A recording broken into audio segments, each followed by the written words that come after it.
tertúlia. Meu boa tarde aí para todos e todas. Hoje é dia 6 de fevereiro de 2011, domingo. O verbete é 1832, 5 páginas, 45 logias e 10 máximos.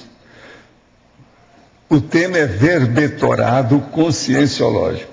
A especialidade é comunicologia. Definição. O verbetorado conscienciológico é o estado, condição, exercício da função, o título intelectual específico do coautor ou coautora, enciclopedista, verbetógrafo ou verbetógrafa, redator de verbete técnico publicado sobre temas evoluídos e incluído no ou na enciclopédia da conscienciologia.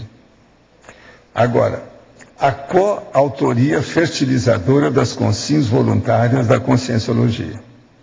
Os autografopensenes inseridos na grupo grafopenselidade e a concretização da autovinculação ao holopensene conscienciológico. As primeiras convocações para integrar a equipe de enciclopedistas da Enciclopédia da Conscienciologia. As 607 pessoas voluntárias, ano base 2010, transferidas para Foz do Iguaçu e convocadas a colaborarem no verbetorado conscienciológico. As 55 equipes técnicas do Holociclo também convocadas. Os teletertulianos conscienciológicos igualmente convocados.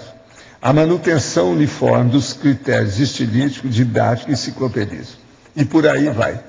Agora, na parafatologia ainda tem a alta inclusão verbetográfica do autorrevezamento multiassistencial em grupo. A autoexposição intelectual em cápsula do tempo cinemascópica, facilitando a futura autoidentificação seriexológica.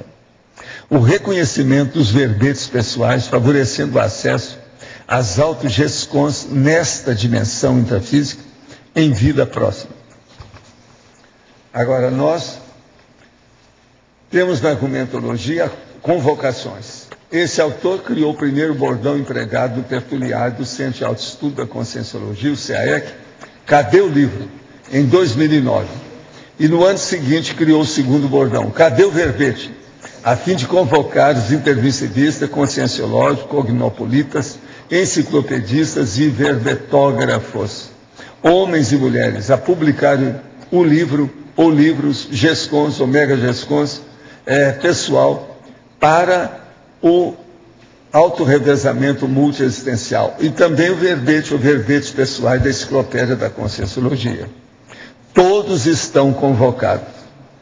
Agora, logo em seguida tem pioneiros. Sob a ótica da verbetologia, eis na ordem alfabética as iniciais e os nomes dos 17 pioneiros do verbetorado conscienciológico. Ou seja, os primeiros verbetógrafos e verbetógrafas publicados no texto da Enciclopédia da Conscienciologia. As mini-biografias de todos estão listadas no início do volume 1.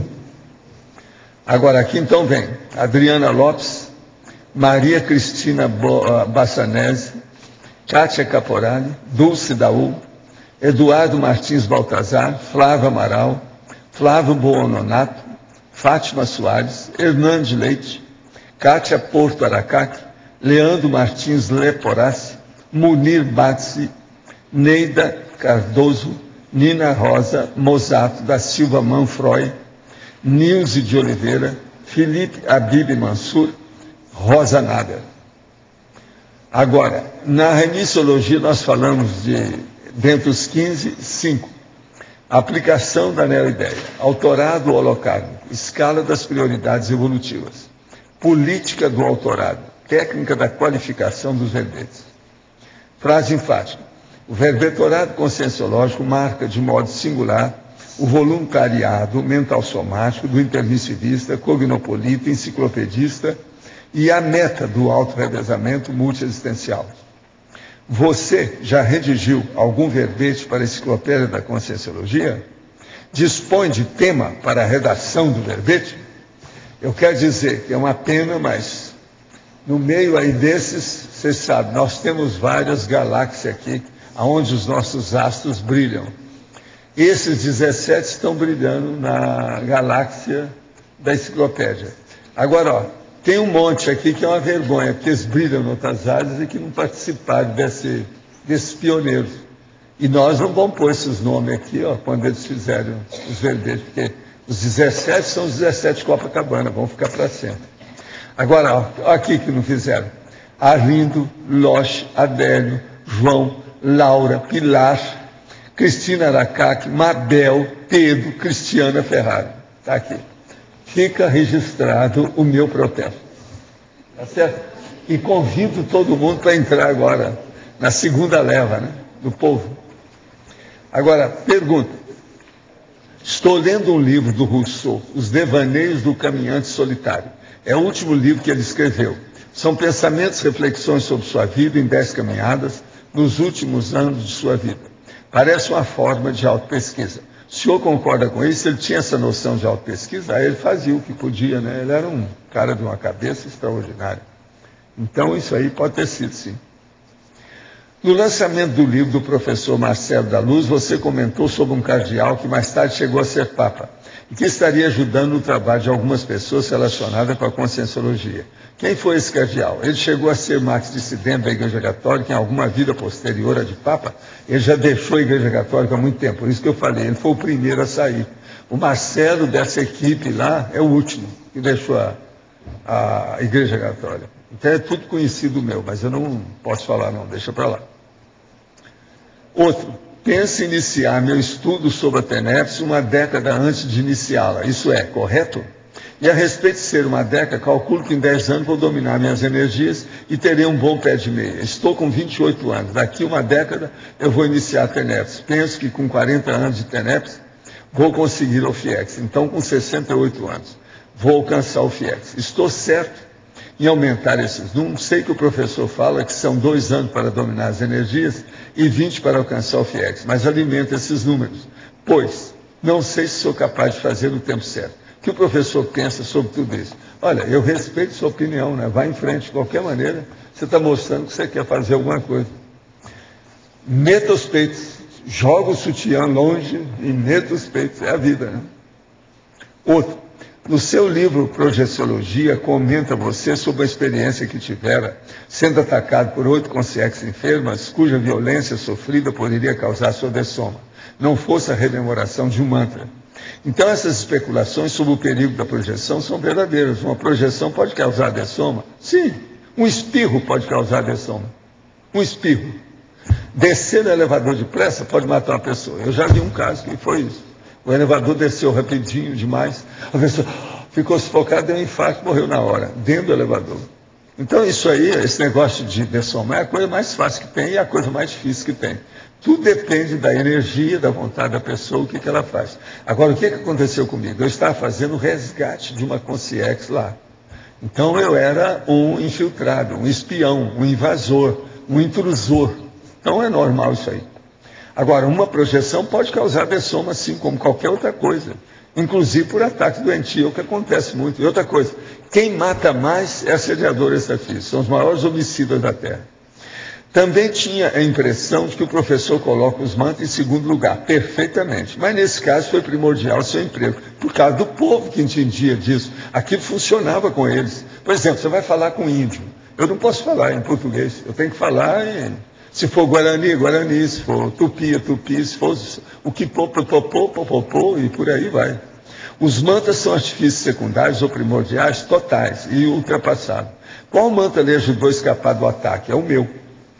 Você está querendo que eu fale? Se eu fizer, ele vai para a baratosfera imediatamente, amanhã. O professor poderia ampliar a resposta dada à pergunta do Tom sobre serenões, ontem, no lançamento do livro do Marcelo da Luz, pois ele tem razão. Já que a teoria dos serenões é baseada no raciocínio por indução, pois baseia-se num caso singular, que é a sua experiência, é a vovozinha, não é caso singular coisa nenhuma. Tem um monte de gente que admite serenões até antes de mim. Não vem com essa, está mal contado e muito mal interpretado. Sua interpretação, abordagem está errada.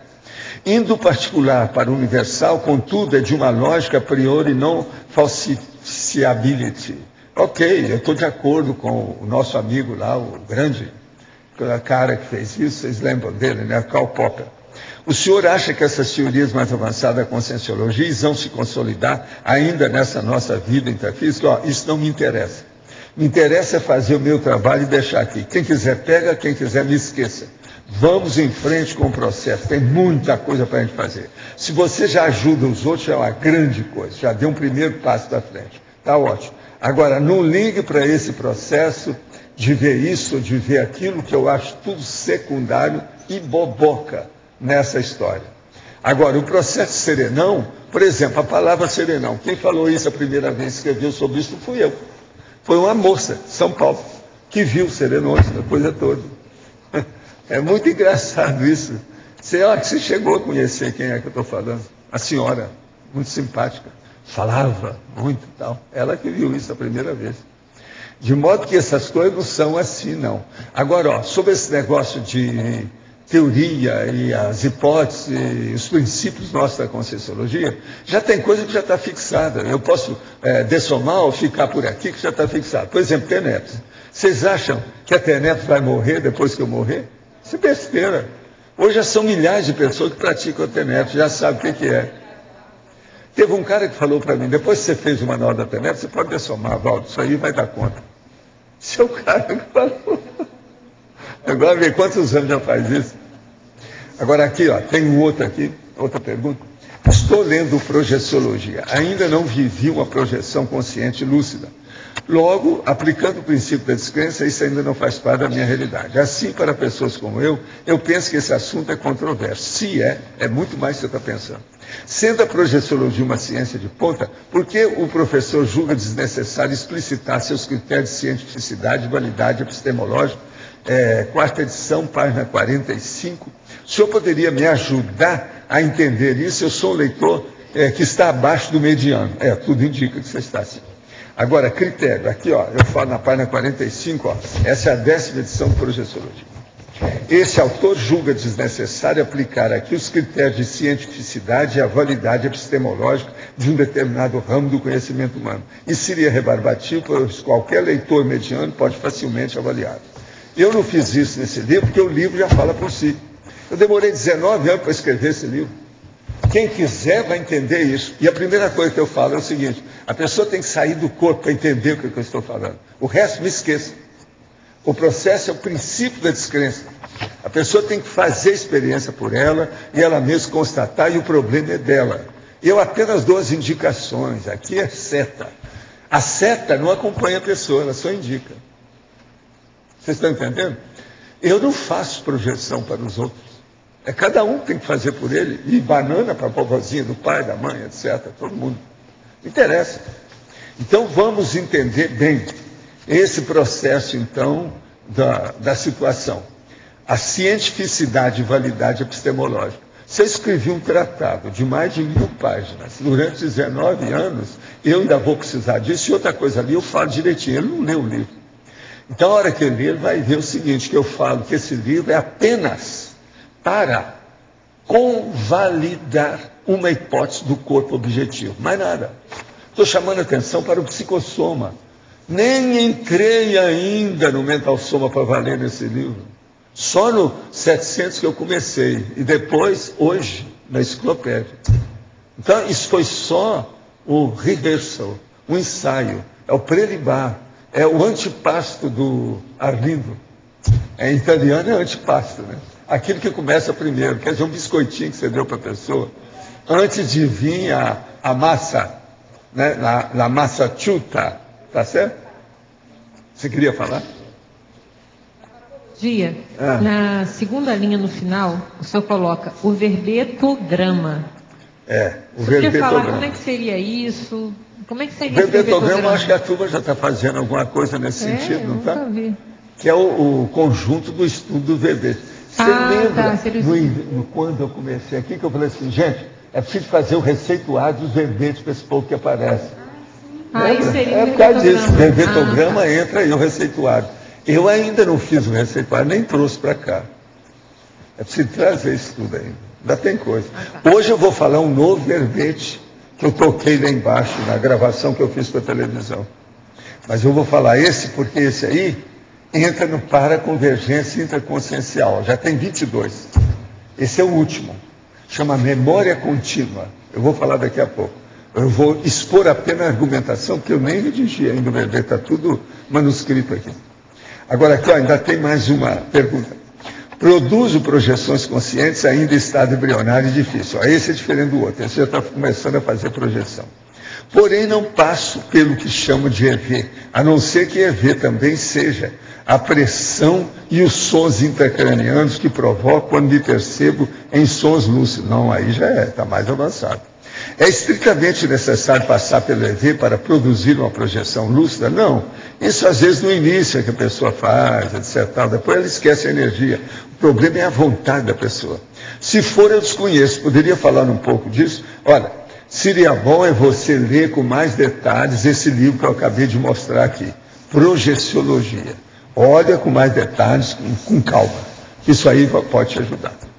Ovaldo. Agora, sim. Você quer falar sobre o verbete? Não, deixa eu falar, que eu tenho umas coisas aqui pendentes que eu quero, e hoje é domingo, para pegar isso aí. Eu já gastei até agora só 16 minutos. Então eu posso gastar um pouquinho mais aqui. Isso é a prestação de serviço que eu faço. Então, essa aqui é o seguinte, retorno do Cine Clube Cognote, sempre ao seu lado. É hoje, então, dia 6 de fevereiro, que hora que é? Aqui lá. O filme tem 93 minutos e no auditório do discernimento. Lá começa hoje, que hora? Vocês sabem? 8h30. Então, 8h30. Agora, ó, seria bom, se alguém quiser ver, está aqui o nosso amigo Richard, com o cachorro dele. Está aqui. Isso é fora de série. Né? Esse filme vale a pena ver. Muito bacaninha, eu acho. Eu mesmo andei sugerindo a situação. Agora a outra. Convocação da 5ª reunião do Conselho dos 500. Hoje, das 15 às 17, no auditório do discernimento. Avaliação da votação online e apresentação de um novo sistema mais simples. Ratificação da proposta inicial da participação presencial para poder participar das votações. Instituir o máximo de 3 faltas consecutivas ou 3 faltas sem justificativa para os integrantes da comissão, sob pena de exclusão automática e abertura de vaga. Muito bom, bem firme. Posse dos novos conselheiros eleitos para a comissão da gestão do Conselho dos 500. Avaliação geral dos trabalhos e resultado do Conselho dos 500. Coquetel de comemoração de 1 ano do Conselho dos 500. Eu peço a vocês para aparecer lá. Hoje eu estou com um compromisso que já estava marcado aí, que eu não posso perder. E não vai dar para aparecer. De modo que, quem é que vai aparecer lá? Você vai? Então você me representa lá, tá certo? Já está disponível o 4º infográfico do projeto Infotares. O tema é holossomática. Está aqui, ó, o infográfico. Esse número, juntamente com os 3 anteriores, psicomultiexistencial, intermissiologia e proex, podem ser encontrados na epígrafe ou pode pedir pelo site Shopcons. Um dos objetivos do projeto Infotares é a criação de esquemas gráficos para ser utilizado por pesquisadores e professores da Conscienciologia. Contato infotares, parece que é e-mail, né, não sei o que é, .com. Agora, então, veja, como seria um atlas para a anatomia humana? Essa é ótima, hein?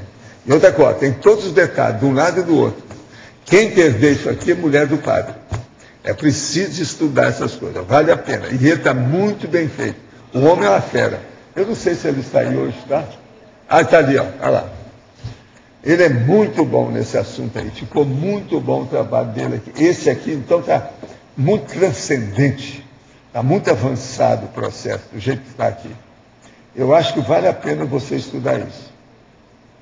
Agora, a criação e a coordenação é lá do Flávio. Ele é muito bom no caso. Agora, gente, aqui está National Geographic, a tal revista cara, que está falando aqui. The New Brain Science on Football Concussion. Quer dizer, aquele negócio de bater com a cabeça que a pessoa perguntou. Se alguém quiser ver a revista, em inglês, está aqui. Essa revista é cara, eu não tinha, nós compramos depois. Eu fui gastar minha nota com isso aqui. Ela custa 21 pratas, para vocês terem uma ideia, é em inglês. Agora, aqui está falando todos os negócios do futebol, da cabeçada. Lasting Impact, New research suggests that even small hits to the head may lead to brain deterioration over time. São as coisas que eu falo só há 60 anos. Eles agora descobriram que é importante. Olha aqui, ó, eu trabalho tudo lá dentro falando sobre o negócio de dar cabeçada com a bola. Se alguém quiser ver, está aqui. Vale a pena ver isso. Uma outra coisa.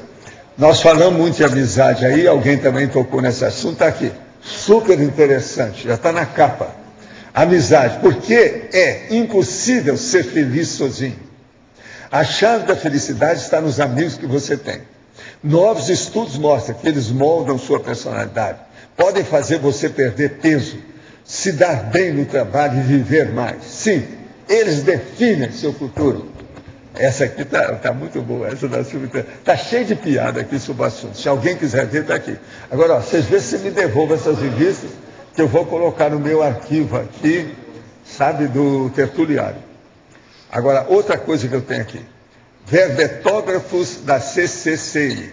Nós já temos até agora, com os novos 20 que estão chegando, vão aparecer mais 9 verbetógrafos. Ao todo, então, dão 28. Tinha 17, passa para 28. Eu tenho a listagem deles aqui. Agora, ó, a Adriana, eu quero que vocês batam umas palmadas para ela, porque ela é a vencedora. Até agora ela já fez 4 verbetes.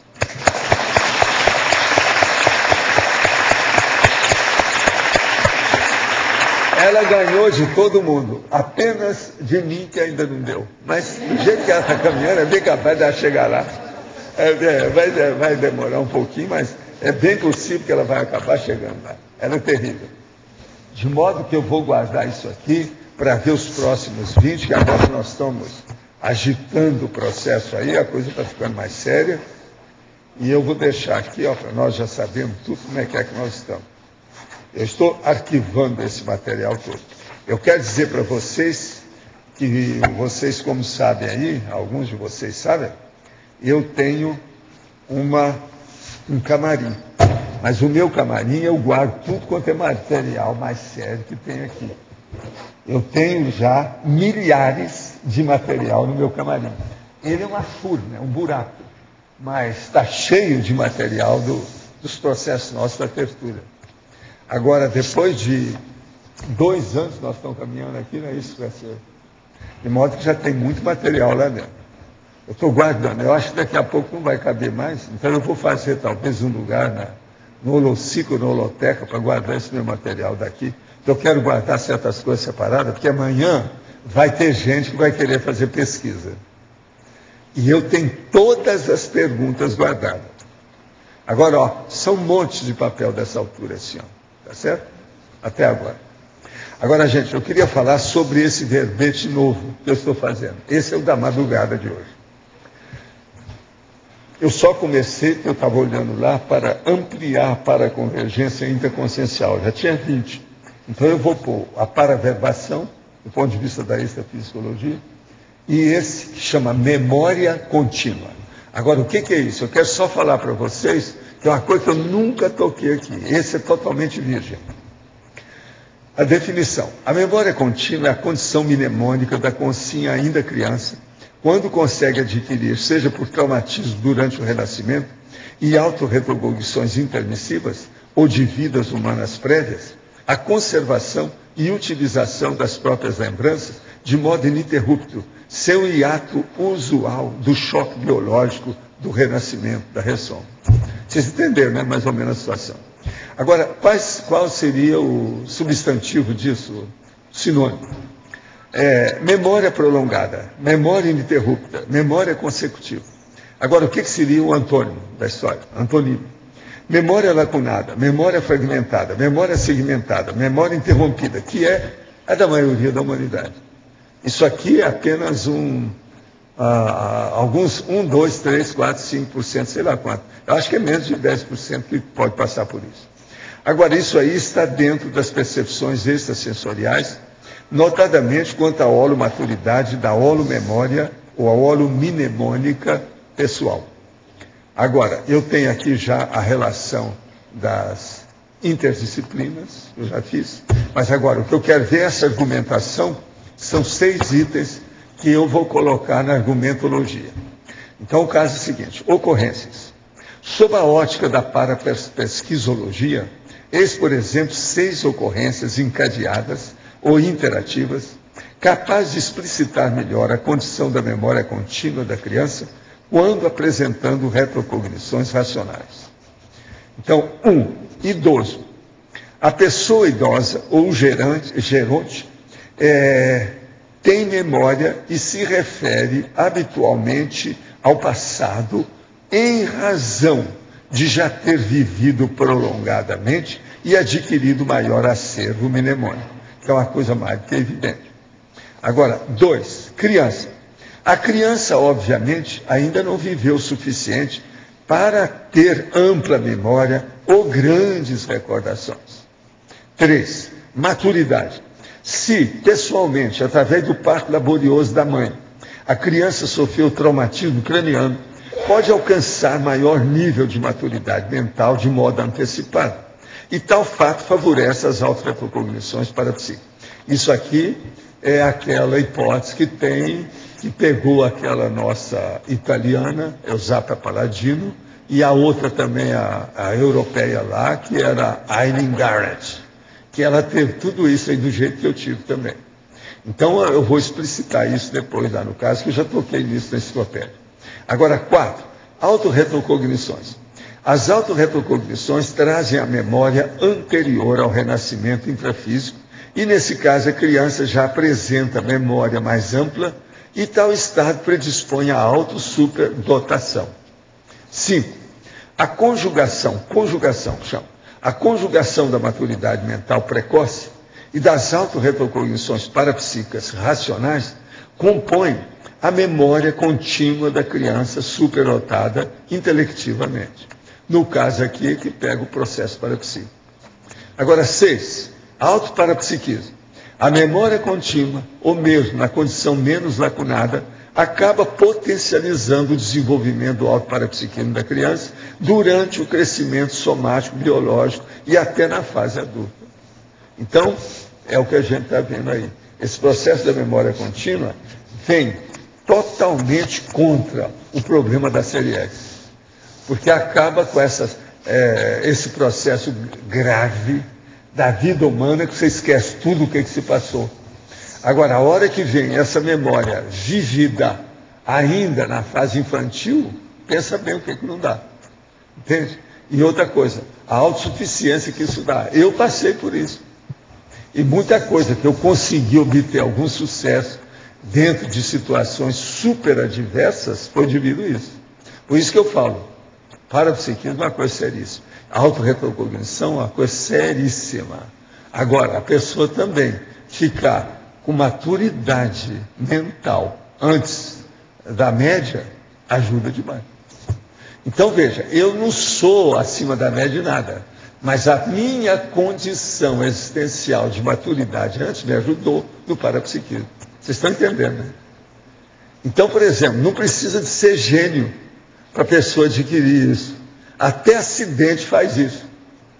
Vamos entender, então, o processo patológico, aquilo que o povão fala, há males que vêm para bem.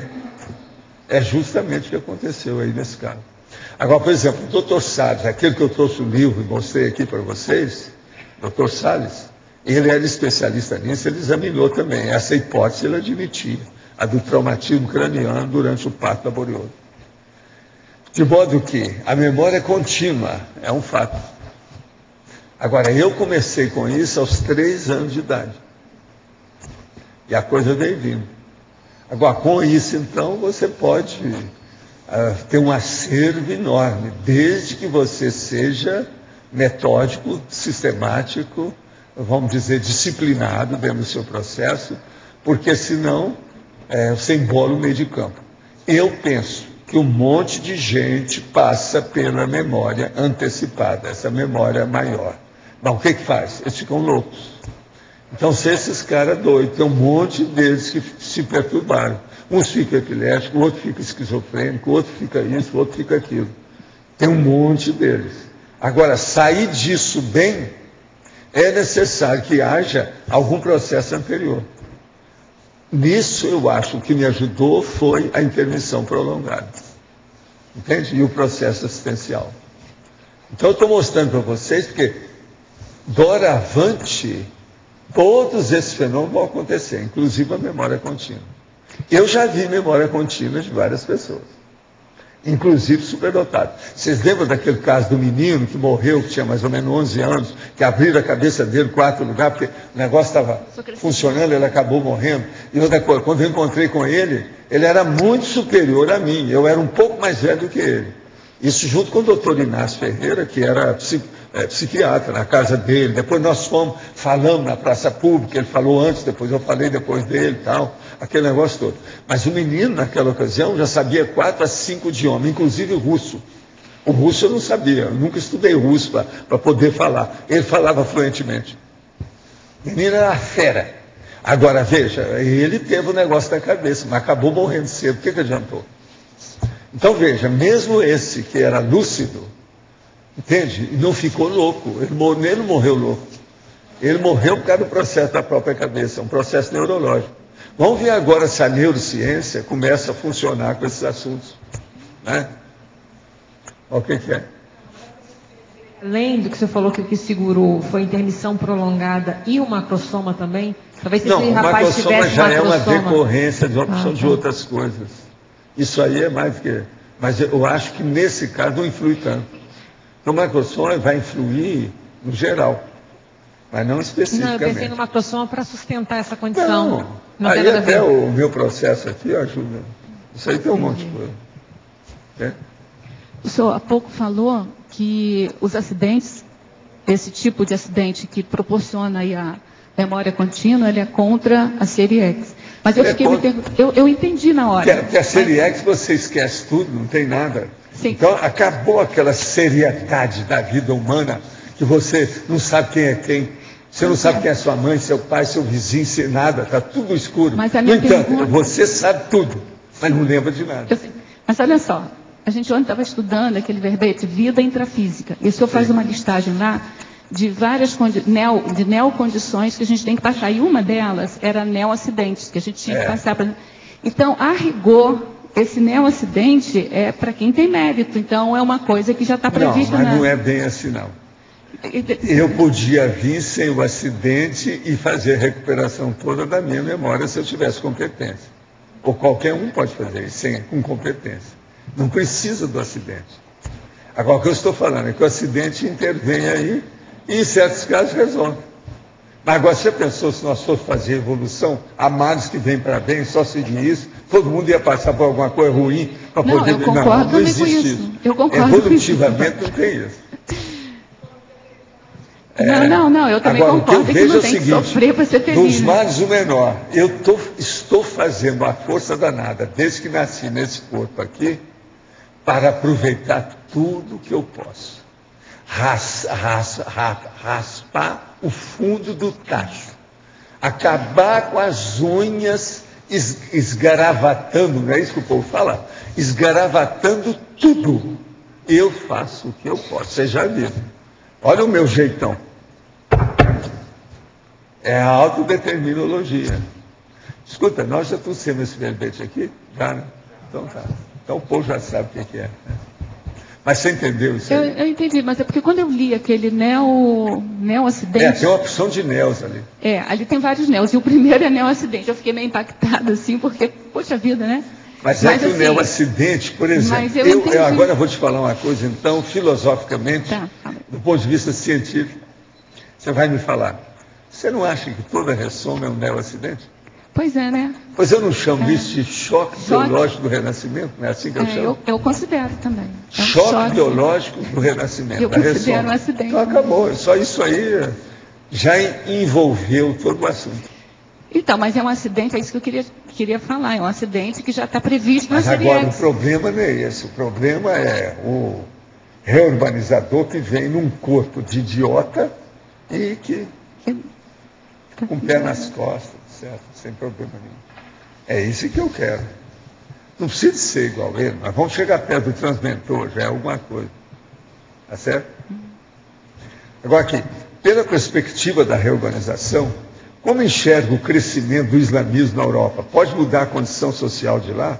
Olha, tem uma opção de coisa que tem. Vamos lembrar que hoje os islâmicos têm 1 bilhão de pessoas, no mínimo, né, por aí afora. Então, a gente vê o que vai dar com isso. A gente não sabe para onde vai. E outra coisa, é muito fanatismo que tem. O Alcorão cria muitas interpretações disparatadas. De tudo quanto é jeito. Um pensa do jeito, o outro pensa do outro. E tem a turma da violência e tem a turma do pacifismo. E a da violência quase sempre está predominando. De modo que ele não sabe para onde vai isso. Olha lá o que está acontecendo lá na... Continua, o negócio está bravo, né? Hoje na televisão estava falando de novo aí. No Egito. Qual o nível evolutivo de uma pessoa que possui telecinese? Alguém da Conscienciologia já manifestou telecinese? O professor possui? Por que há tanta incidência de telecinese relatada na Rússia? O professor já escreveu sobre isso? Já, tem algumas coisas sobre o assunto, mas o problema todo é o seguinte, é dos fenômenos mais difíceis que tem, porque gasta muita energia e fica só no fenômeno. Então ele não tem muita vantagem do ponto de vista de assistência. Tem que pensar nisso, você mexer com a coisa. Agora, você quer ver o que é uma coisa braba de telecinesia, que eu já participei, e foi junto com o meu filho. É você deixar uma torneira cair na água, e você falar assim, não, agora a água vai cair para o lado esquerdo, vai cair para o lado direito. E você julgar a energia para dominar a água, que essa é dura. Tem que gastar mais energia do que tudo. Essa aí é que eu chamo a atenção. Por quê? A água está em movimento. A única coisa que tem boa nisso é que a água é sensível ao processo da ectoplasmia. Mas veja, ela cai, vem outra depois dela, como é que faz? Então você tem que começar a jogar energia no cano que está vindo, para o negócio dar certo, senão não vai. Agora, tudo é macete, isso não tem livro nenhum, esse caso da torneira com a água, porque é para mim um dos mais difíceis que tem, de tudo que eu já fiz experiência. Uma vez eu fiz uma galeria em Ipanema, uma galeria bonita, grandona que havia lá, eu não sei se você lembra, quando a gente ia lá em Copacabana, que chegava uma galeria grandona, ampla, do lado esquerdo, bem no centro de Copacabana. Você viu? Menescal. A Menescal. Eu entrei lá com meu filho e falei assim, ali tem uma torneira, está caindo na água, vamos mexer na água. De que lado você quer que caia? Ele era pequenininho. Foi lá na Menescal. É a Menescal, lá perto da esquina. Agora, lá tinha um negócio, lá que tinha uma torneira. E a torneira estava caindo na água, a hora que eu entrei com ele. Minha prima tem 15 anos e vai fazer uma tatuagem. Já falamos para ela não fazer. No entanto, ela disse que não importa a nossa opinião. O que o senhor acha que podemos fazer para ela não fazer a tatuagem? Olha, aí o ideal seria, quem é que tem controle sobre ela? É a mãe ou o pai? Fala com eles. Eles é que tem que falar com ela e falar, minha filha, você é minha filha, não é tão burra. Então presta atenção. Quem faz tatuagem, em primeiro lugar, tem uma burrice, nem que seja passageira, mas tem. Por quê? É uma coisa muito estranha, esquisita. E, no entanto, isso hoje é uma indústria internacional. Abra o olho. Agora, é burrice, porque depois que você faz, vai inutilizar seu corpo. Isso aí vai sempre deixar marca, sempre vai criar problema, vai ser difícil de tirar. Amanhã você encontra com uma pessoa que é contra a tatuagem, como é que faz? Você está apaixonado por ela. Então, não quer nem saber, não. Gente com marca não apareça na minha frente. Como é que fica? Então, é o pai e a mãe que devem falar isso para a moça. Agora, você sabe, bicho de goiaba em mocinha, na adolescência, é o bicho mais brabo que tem. É muito pior que o bicho de goiaba. Então, quando é assim, por quê? Devido ao processo hormonal. Porque isso aí tudo é hormonal, vocês sabem, né? A tendência toda é afetiva, sexual, hormonal, típica, para fazer essas tatuagens nessa idade. Isso é uma burrice danada. Agora, ó, me traga a moça aí, que eu vou dar uma catilinada em cima dela e vou fazer ela perder o caminho de casa. Pode ser assim, que ela não vai fazer a tatuagem. Eu vou mostrar para ela certa realidade, com calma. No caso, você sabe o que é que eu iria fazer, né? Se ela chegasse aqui, eu ia olhar todos os defeitos dela e todos os trafores que ela tem. E exaltar os trafores e acabar com os defeitos. Então, assim, vamos aumentar seus defeitos fazendo a tatuagem. E ia mostrar tudo que é que podia ser, você está entendendo? Com isso, às vezes dá certo. Faz mais ou menos 1 ano e pouco, tinha 2 irmãs que queriam fazer tatuagem que vieram aqui. Eu conversei, elas desistiram. Mas agora, vocês já pensaram o que eu não falei. Mas essa estava, parece que era uma tia que estava com ela. Elas desistiram. De modo que, outra coisa, a vice, vamos dizer, a musa da nova gestão do governo do Brasil, tem uma tatuagem com o nome do marido na nuca, que a nuca é o lugar dos assediadores. Sem comentários. Como será o futuro das tertúlias sem o senhor? Isso não interessa. Tertúlia é uma coisa de debate. Já existe sem mim. Por todo lado aí tem tertúlia. Depende do que é, principalmente extrafísica. Está havendo uma preparação intrafísica de um ou mais epicentros para a continuidade das tertúlias? Não, esqueça isso. Aqui tem um monte de gente que pode sentar aqui nesse lugar e sair até melhor do que eu. Agora, eu não deixo, porque eu não quero que esse povo se sacrifique enquanto eu estou aqui. Então, eu estou fazendo o sacrifício no lugar. Sem dúvida que o senhor é uma consciência ímpar em todos os seus esforços, nem tanto, menos, como é que é? Menos. Que vem realizando, admiro e lógico que quero vê-lo ainda por muito tempo e ir mais vezes a Foz para testar a sua enorme paciência com esse burraldo e mediando o ABC. É o nosso que escreve aqui, gosta disso. Eu não acho que você seja burraldo, não, tá? Você é um grande cara. É bom, não é boboca, não. Agora, o problema é o seguinte, não se incomode com isso, não. O que eu quero saber é o seguinte, o que você entende de tertúlia? Professor, esse aqui é o bom, né? Aqui em cima no ar. Sim. Eu queria fazer uma questão. Não diga. Nossa, fazer uma coisa. Eu também quero. Não é a mesma coisa? Vamos em frente, o que é? Professor da mitologia. Temos fazer uma questão. O senhor pode explicar esse mito do exclusivismo autoral absoluto? Aonde que está isso aí? Mitologia, página 7. A mitologia. O mito do exclusivismo autoral absoluto. É aquela pessoa que faz um livro e que não permite ter ninguém com ele.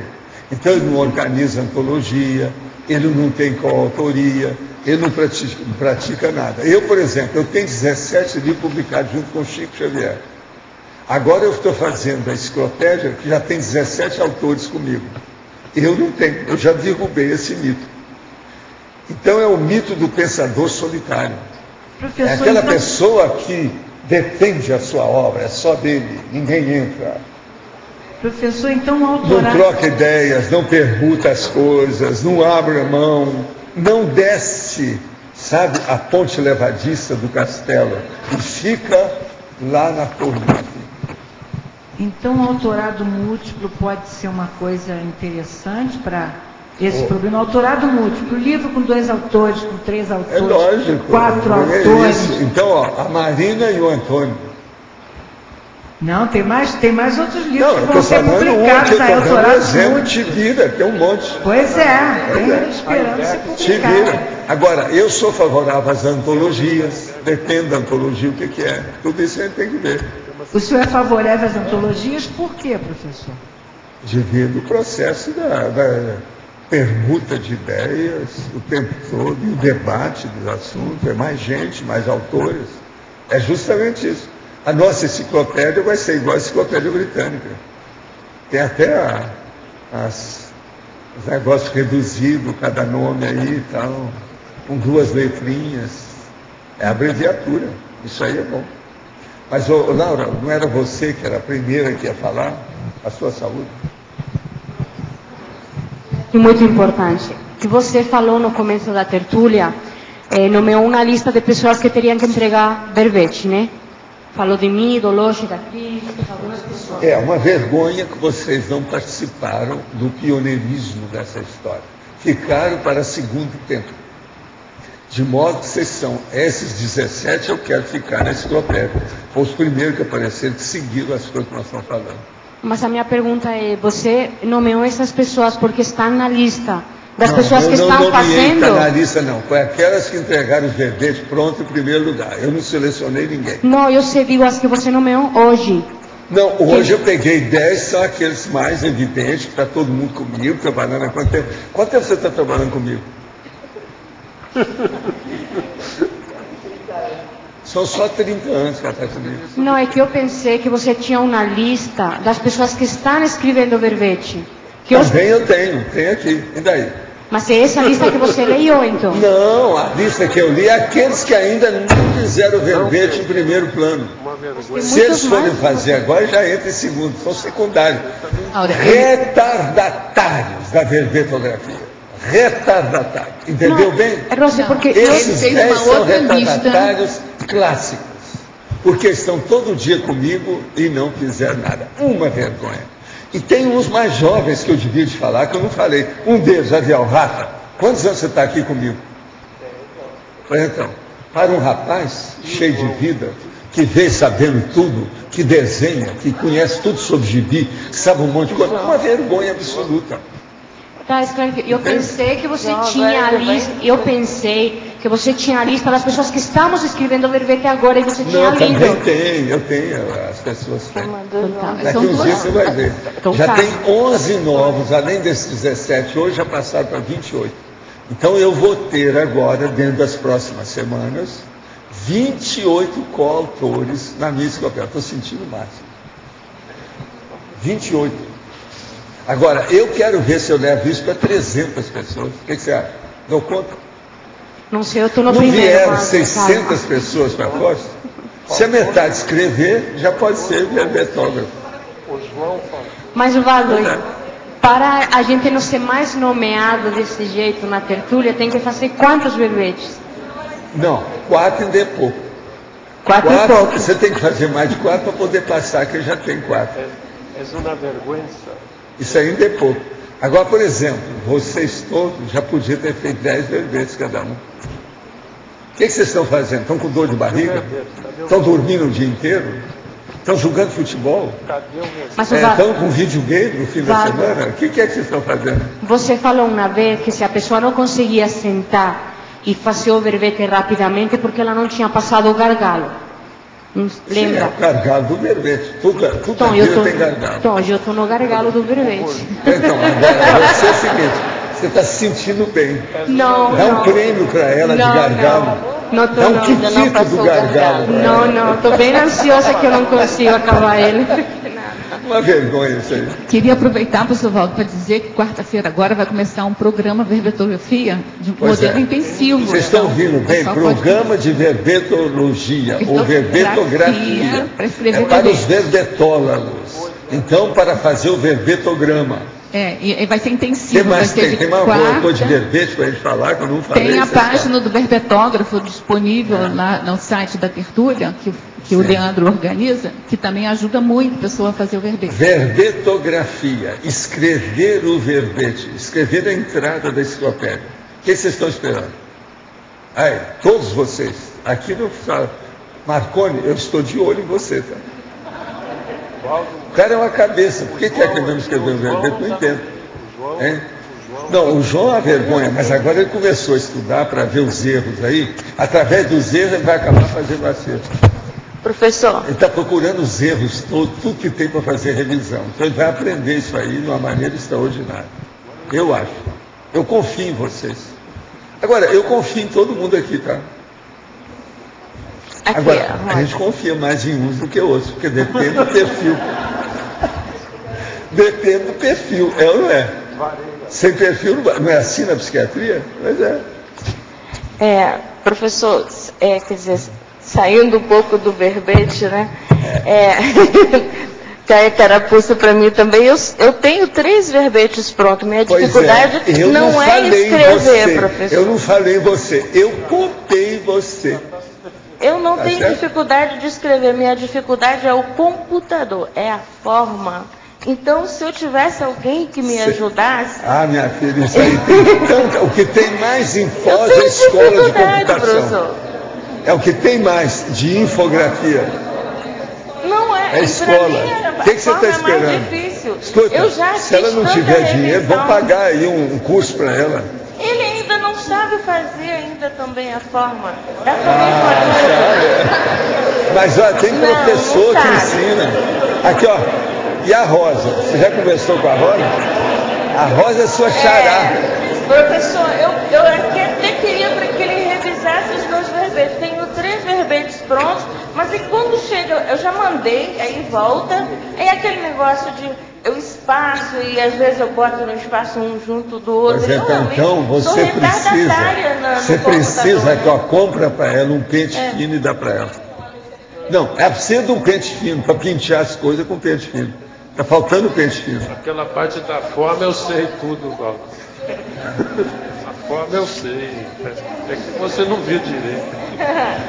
Então, professor, a ideia eu tenho muitas, eu já botei todas nos verbetes. Ah, agora, minha filha, esse negócio de ideia, se há de ver, é o que o povo tem mais.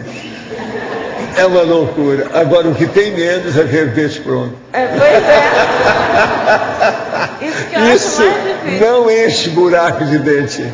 Não resolve nada. Eu vou chegar lá. Não venha com Já essa. passei meu verbete para várias pessoas, ver se colocam, me ajudam a colocar na forma. Sobre processo de artigo publicado, verbete publicado e livro publicado, não se defendam que vocês estão na amargura. A situação não é boa para o lado de vocês. Não arranje nada que faça defesa, porque não tem jeito.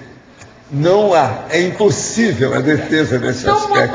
É absoluto esse processo, é definitivo, não tem jeito. É uma vergonheira generalizada aqui para nós. Eu queria fazer uma pergunta assim. O senhor falou sobre a questão da memória contínua, e o senhor falou sobre a questão dos epiléticos, esquizofrênicos e superdotados. O que eu cheguei à conclusão que, no caso, o epilético e esquizofrênico seria, no caso, um superdotado que ele não conseguiu aflorar essa superdotação pelo excesso de informações que ele recebe, né? É o que aconteceu com o meu irmão. Ele teve o mesmo processo na hora do parto laborioso e ele ficou epilético o resto da vida. Isso acabou com ele. Ele nunca conseguiu superar. Eu consegui superar o processo da epilepsia, a síndrome convulsivante. Eu passei por cima desse. Ele não. Então esse negócio é seríssimo. Então, no caso, por exemplo, se ele conseguisse superar, ele fosse, talvez fosse um superdotado nesse caso. Lógico. Mas então, mesmo assim ele era. Aqui. Ele era, por causa do processo de habilidade manual dele. Ele era uma fera. Ele fez o curso de odontologia com a maior naturalidade. Agora, por quê? Ele era capaz de esculpir um dente assim, melhor do que qualquer pessoa, no meio de todo mundo. Na mesma hora, o professor lá o professor excelente, chamou o meu irmão para trabalhar com ele como assessor. Então, o que a gente vê no esquizofrênico, que ele tem assim, uma série de informações, ele não consegue lidar com essas informações. Daí, então, esse embaralhamento que ele tem. A esquizofrenia aí varia uma opção de coisa, porque tem também o aspecto genético, tem uma opção de coisa nisso. E o problema do convívio, a etologia dele é patológica, né? O processo do comportamento, a relação com os outros, isso aí é um problema sério. E o senhor falou que o epilético, do ponto de vista, no caso, parapsíquico, seria também o assédio do mega assediador também, provocando epilepsia. Às vezes tem, né? Principalmente o grão-mal, quando tem os processos, quando tem crise subentrante, uma depois da outra, tudo isso aí tem processo do passado. Quase sempre isso aí revela uma crise brava. Agora, a pessoa entra naquele holopensene antigo. Eu sei porque eu fiz muita experiência com gente que dessomou com epilepsia. Então, a gente levava para despertar a pessoa. Então, essa confusão mental provocada, no caso, o epilético, que causa, no caso, o ataque, a crise, ele pode ser também oriunda do excesso, essa holomemória, né, que também o mega assediador traz à tona, e ele não consegue lidar com essa... O caso todo é o seguinte, tem casos que é da seguinte maneira, que eles são muito sensíveis, tipo grão-mal. A pessoa está aí, vem o assediador do passado, que era amigo dele, e às vezes vítima que foi dele. Então, ele só chega perto do holopensene da pessoa. Aquilo dá a energia, a vibração do negócio, mexe no sistema nervoso dele, ele tem a crise epilética. Agora, ele tem uma aura antes, ele nota a hora que chegou a consciência. Eu atendi um monte de gente, vi isso tudo de perto. Agora, a pessoa sente a aura. Você nota o holopensene mudar. Agora, quase sempre essas pessoas trabalharam muito com o processo de parapsiquismo e energia, e ficaram tudo alterado, não fizeram assistência do jeitinho de via. Por isso que às vezes entra no processo epilético. Eu estou falando aí na síndrome convulsivante de crises tônicas e clônicas bravas, você está entendendo? Então esses gram-mal não é fácil. Se examinar cada caso e ver com calma. Sempre lidando com parapsiquismo. Sempre tem o processo de energia. A energia para eles funciona demais. Tem epilético que você põe energia, faz um arco voltaico nele, aquilo sai o processo mais sério que está ali, o assediador cai fora, eu estou falando gram-mal. Ele passa meses sem ter nada. Você melhora na hora, tira assim, ó, com a mão. Tem tudo por causa do processo de energia e o problema da condensação daquela energia gravitante na cabeça dele. Agora uma outra pergunta, porque eu estou estudando superdotação. No caso, no infradotado, né, ele pode estar também numa posição de oligofrenia, de idiotia e outros mais, também sendo ele ter sido um gênio que não tenha sabido ele está lidar. Temporariamente anulado pelo corpo que está bloqueado. Essas coisas todas existem. Cada caso tem que ver. Tá bom, obrigado. O que tem cabeceio no futebol e a reportagem que o senhor mostrou? Joguei futebol por mais de 10 anos e a minha posição era como defensor, zagueiro, lateral, ala e volante, cabeça de área. E esse fundamento era a minha especialidade e sobrevive. O caso é o seguinte, você deu muita cabeçada? A cabeçada é literalmente uma cabeçada, quer dizer, uma bobajada que se faz no futebol. Agora, você precisa estudar como é que é. Olha lá essa reportagem, mas o ideal é estudar mesmo a anatomia e fisiologia da cabeça, como é que o cérebro funciona e como é que é o impacto da concussão. Como é que dá aqui? A revista explica uma opção de coisa. Comecei a fazer o CIP no IPC em São Paulo. Na noite passada tive um sonho e no meio desse sonho fiquei lúcido e percebi que o sonho não era real. Nesse momento pensei em verificar se estava dormindo ou acordado. Peguei no meu dedo indicador e tentei esticá-lo. Nesse instante, meu dedo esticou com uma borracha. Nesse momento, pensei, vou aproveitar o momento e ter uma projeção consciente. Em seguida, me dei conta que estava deitado em minha cama. E com o corpo todo vibrando. A minha grande dúvida é, o que fazer nesse instante para ter uma projeção consciente? Ainda não conheço pessoa que trabalha como o senhor, ainda mais com essa idade e lucidez. Onde encontras tanta energia? Não, o caso todo é o seguinte, vamos aqui ao que interessa. Na questão da projeção consciente, o que você deve fazer aí nesse caso é pensar em ficar fora do corpo com a sua vontade e exteriorizar a energia para ver o que é que vai dar. Exterioriza a energia porque às vezes vai ajudar você ou a sair do corpo ou ver o ambiente que você está. Isso então pode ajudar. Agora, ó, com referência a esse processo de energia, não liga não, que aqui tem gente muito melhor do que eu. O processo todo é o seguinte, mexa no estado vibracional, você vai ter mais energia do que as 21 turbinas da Itaipu. Não é isso? Agora, ó, em parte o que eu uso é usar as turbinas da Itaipu. Né? Eu chupo energia, porque aqui em Foz tem os 7 tipos básicos, as 7 categorias fundamentais de energia. E eu uso isso o tempo todo. Desde os gatos lá de casa até vocês aqui, ambiente, árvore. Hoje mesmo eu levei uma graviola selvagem para o Roberto analisar, lá na porta de casa, desse tamanho. Já tinha os passarinhos que estavam querendo, o passarinho vai lá e faz um buraco. Então vê que não vale a pena, ele deixa. Porque tem uma graviola que é selvagem, você sabe, ela não é tão doce, não é macia, é diferente. Essa nós temos uma árvore na frente de casa e uma árvore atrás.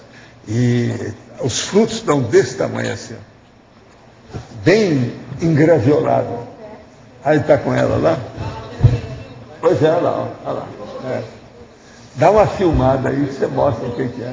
Vai ser bom o povo ver. Agora aqui outra. Quando eu nasci foi através de fórceps. Fiquei com a cabeça muito machucada e os olhos também. Até hoje ainda tem uma mancha no meio das sobrancelhas e na parte de trás da cabeça. Ó, esse é meu colega. Tem uma memória muito boa, facilidade de aprender idiomas e autodidatismo. Sangue é 0 ou O positivo. Seria um caso de memória contínua, como o senhor falou, é um caso para se estudar, sim. Se de ver se você é superdotado. Poderia me esclarecer um pouco mais? Seria bom a senhora estudar os livros do Salles. Ele lá defende essa tese. Tem muita gente no exterior que defende. Ou você vê também a autobiografia da Eusápia Paladino e da Eileen Garrett. Essas duas eram médios de alto nível que tiveram processo na hora de nascer. Que é justamente seu caso. Agora, o seu é bravo, porque pegou o processo de fronto chakra dela. Meio da sobrancelha e na parte de trás da cabeça. Quer dizer, eles pegaram por aqui. Agora, o meu foi na base de turquês. Sabe? Não era fósforo, é turquês. Você sabe o que é turquês, não? Alguém aí sabe, né? Sabe o que é turquês? A desobediência civil dos egípcios é legítima? Por que o brasileiro não é afeto à desobediência? Ah, sim, cada povo tem a sua cultura pessoal diferente, né? Agora, certa desobediência civil é uma necessidade. Agora, veja, eu não acho que a desobediência civil dos egípcios seja tão forte assim, não. A ditadura deles tem 30 anos. Vocês acham que tem desobediência civil nisso? 30 anos! 3 décadas e estão deixando esse Mubarak aqui. Como é que fica? Enfim, Barack Obama, Mubarak. Nós estamos vivendo o negócio dos Baracks. Uma vez conversei com uma consciência altamente evoluída e ela me disse que pode voltar ao tempo dos dinossauros. Como as consciências viajam no tempo? Ou somente acesso ao arquivo de memória universal? Não. Primeira coisa, você vai num planeta que tem dinossauros. Você vai ver na hora. Não precisa ir na história, não precisa ir. Pode ir direto. Há planetas que tem dinossauro por aí afora. O processo é saber. Quem é que sabe o endereço? Não está no catálogo do telefone. Walter. Outra coisa, a internet não sabe disso. Walter, queria voltar novamente a essa questão da memória contínua, né, e o processo da esquizofrenia. Existe uma hipótese fisiológica da esquizofrenia que normalmente a fisiologia é com a maturação cerebral você ter algumas perdas de sinapse e alguns neurônios. E isso não aconteceria na esquizofrenia. Não ocorreriam essas perdas naturais do processo fisiológico. Então, isso teria relação com o que você falou da memória ampliada. Ou seja, teve uma ampliação a mais... Tem várias hipóteses nisso aí que a gente teria que estudar. Sim. O Sade já era muito preocupado com essas coisas. Há muito tempo. O negócio dele é de 20, 30 anos aí para trás. Olha lá o livro dele que você vai ver. Sim.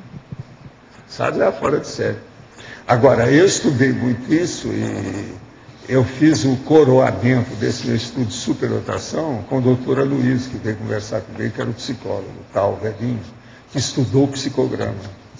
Então, com isso é que eu vi um negócio muito mais amplo do que isso. Mas agora, nenhum deles sabia esses processos nossos extrafísicos. Nem o Aloysio, nem o nosso amigo sabe. Agora, outros também, eu tive conversando com muita gente, inclusive no exterior, sobre o processo de superdotação. Agora, o que eu vejo é isso, que a coisa séria é o nível de retrocognição lúcida, sadia, e que mostre racionalidade, ponderação, lógica, demonstrando, então, um caso, além da boa vontade e da boa intenção, um discernimento evolutivo de algum modo, que é isso que eu chamo de inteligência evolutiva. Então, esse processo de inteligência evolutiva, eu acho, por exemplo, já tem alguns vislumbres na Eusápia Paladino, já tem uma coisa ainda maior na Eileen Garrett, você está entendendo? Pelas coisas que elas fizeram. A Eileen Garrett criou até uma fundação de parapsicologia, porque ela era interessada no negócio, ela viu o alcance daquilo. Para ela, aquilo era ponto pacífico. Você está entendendo? Do jeito que sempre foi para mim. Agora, a Eusápia Paladino, ela entrou em tudo, e ela, a tendência dela era mais pelo lado da ectoplasmia. Então, havia muito processo de materialização, fenômenos brutos, grosseiros, você está entendendo? Físicos, fenômenos físicos. Então, isso aí criou mais problema para ela. Agora, muita gente considerava que ela foi a maior médica de todos os tempos, mas era muito primitiva ela, entende? A Eileen Garrett, não. Ela era, vamos dizer, da linguagem científica mais avançada, já tinha uma certa cultura mais avançada, entende? Muito mais sério. Agora, o que eu vejo é o seguinte, isso tudo está para fazer. A parapsicologia parou com isso tudo, está tudo anulado, a gente não vê nada, estão repetindo a mesma bobagem sempre. Todos aqueles negócios que andaram fazendo com computação, deu tudo para trás. Quer dizer, eu falava que computação não ia levar nada, acabou não levando mesmo. Quanta coisa não fizeram, mas até hoje tem gente funcionando. Tem gente boa, que está trabalhando, estão gastando milhões de dólares nessas pesquisas, mas resultado que é resultado, por enquanto não houve nada palpável, concreto, coisa mais séria. Agora, a política está muito contra essas coisas todas. Eles trabalham por um lado e a política destrói pelo outro. Então, isso tudo a gente tem que olhar também.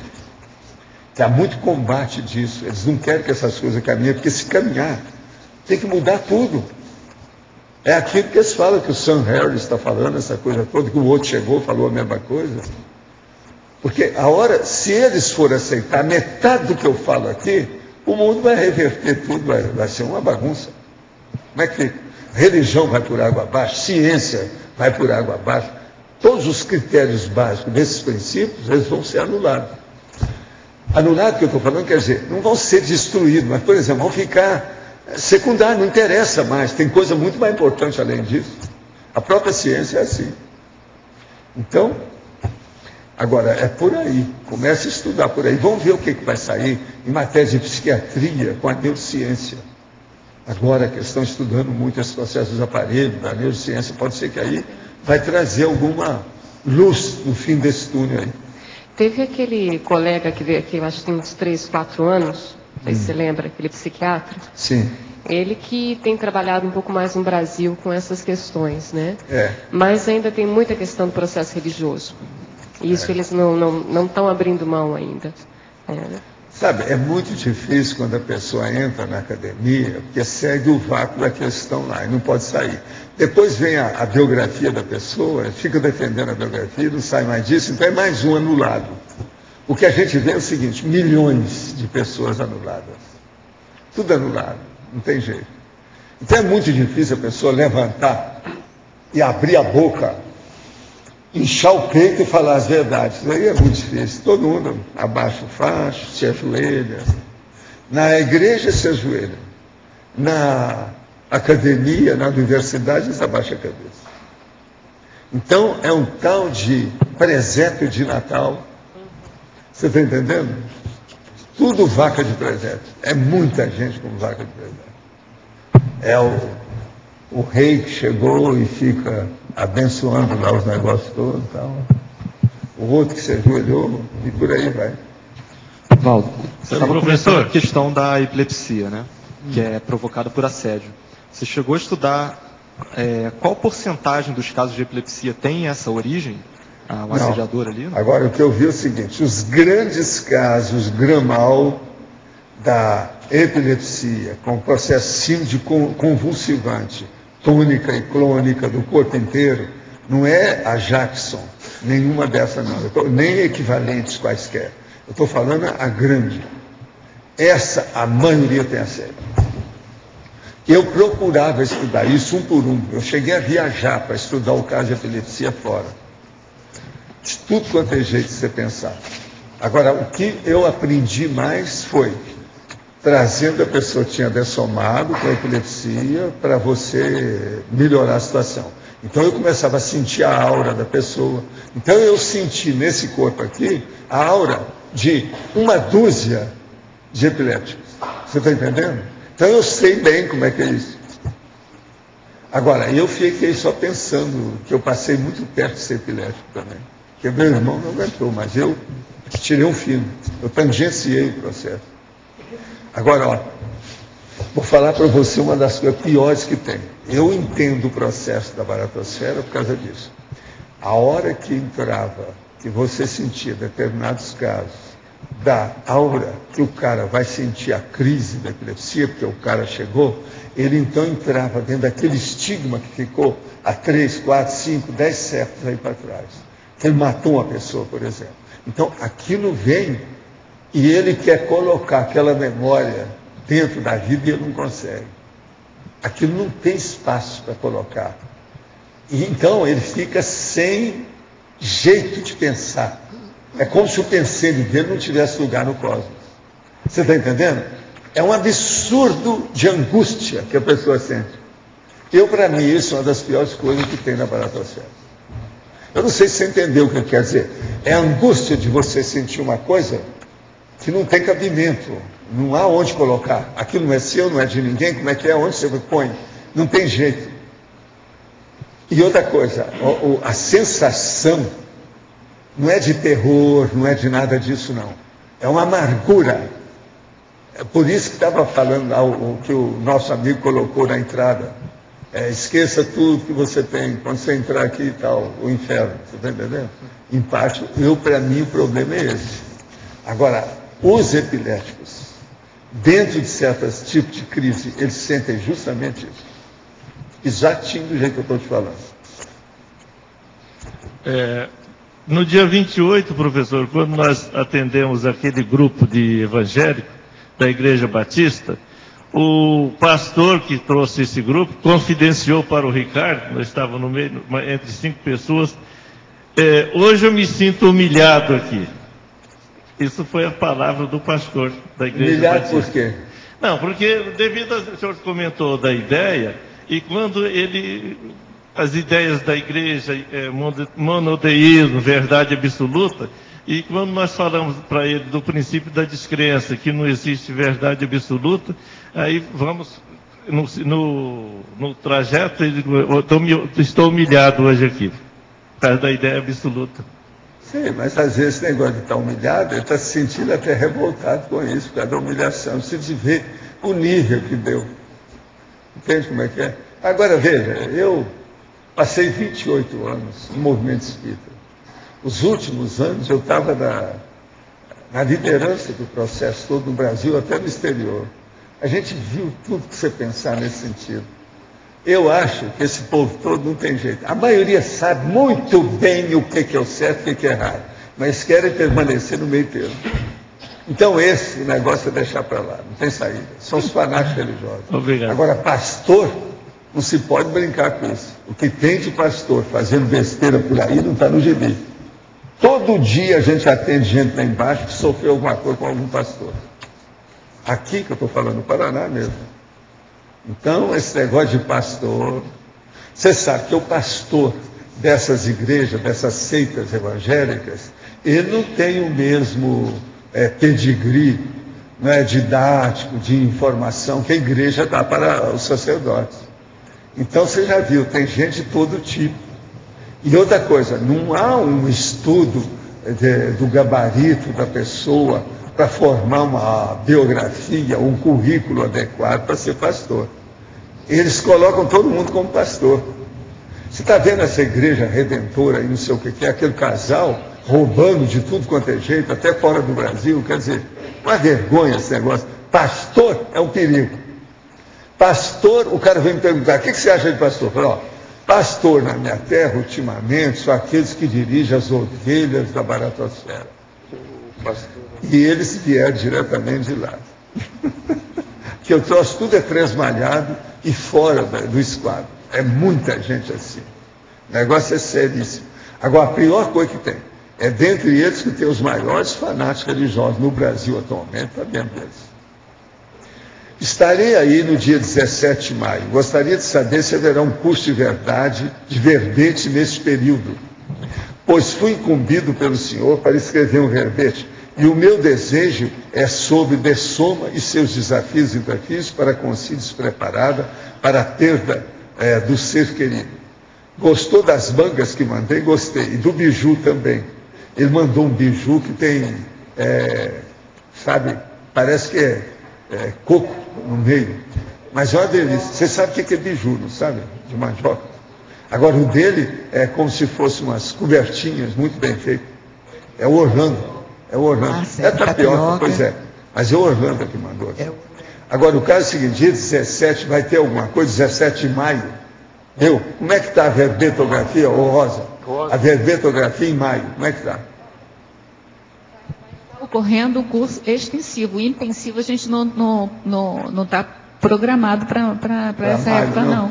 Então, Agora, Orlando, o melhor que você faz é entrar em contato com a Rosa antes de você aparecer por aqui. Agora, ele vem no mês de maio, que é o mês das flores, o mês das noivas, aquele negócio e tal.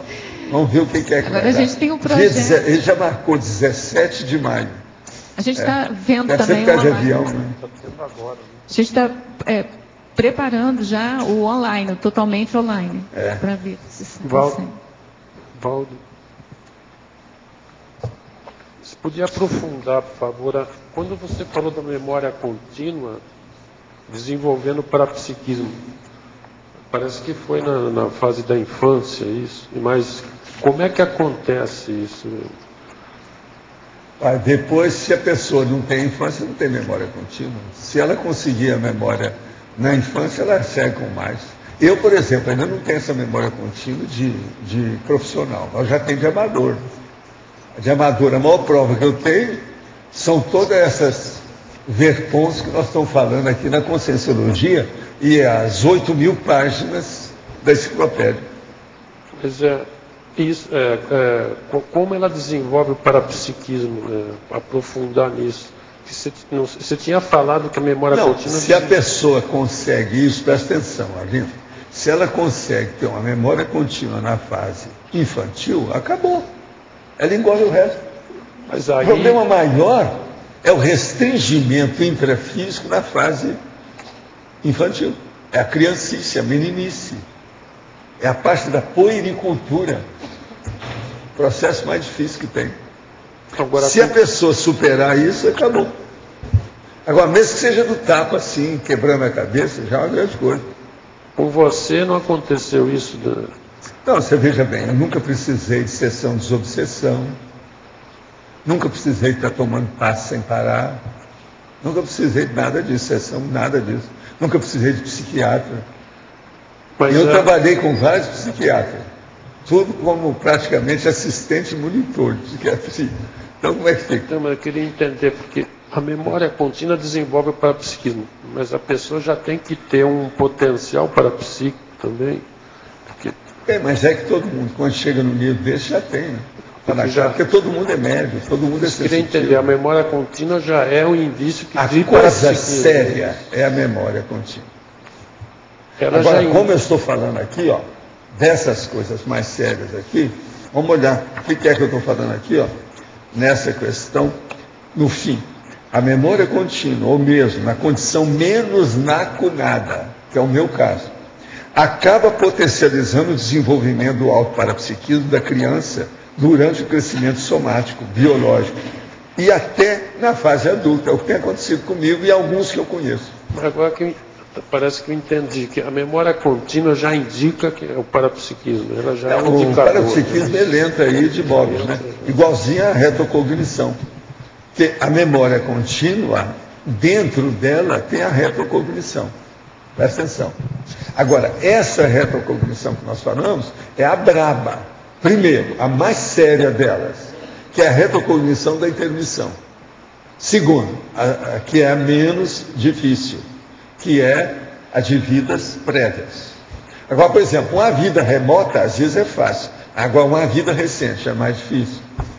Então, olha o nível de dificuldade de você lembrar das coisas. A relembrança, a rememoração. Isso é que é a retrocognição.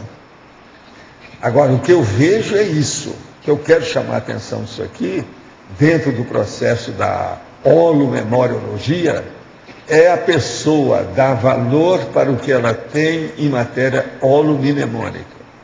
Os processos que ela tem. Dar valor para a memória. Que eu sempre falei para vocês, memória, a meu ver, é das faculdades mentais, das mais complexas que tem. É tanto que todo dia sai artigo. Eu leio artigos sobre memória faz 60 anos. Entra aqui e sai aqui. Porque a maioria você espreme, não dá nada. É muito difícil para ver o problema como é. Agora, a minha vivência de memória é outra coisa.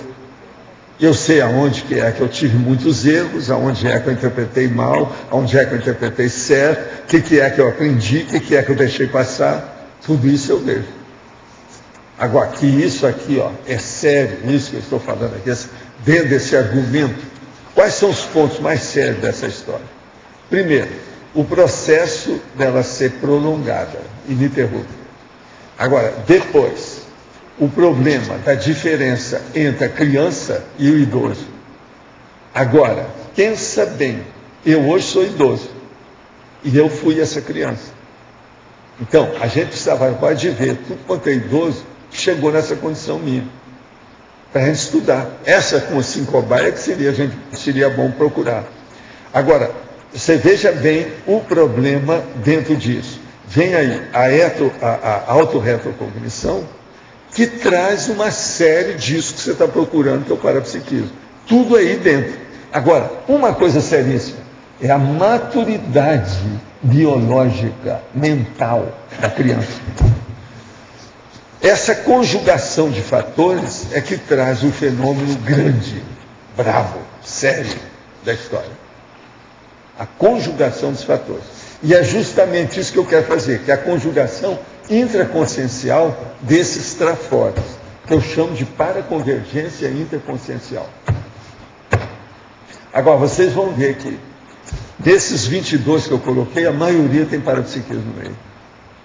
Eu não vejo outro jeito de não ser. Então não tem jeito. Não o que eu estava falando da paraverbação, da extrafisiologia da paraverbação, são dos últimos que eu anexei lá. Agora, eu penso, sabe, Adriana, com o tempo nós ainda vamos descobrir mais, além desses 22.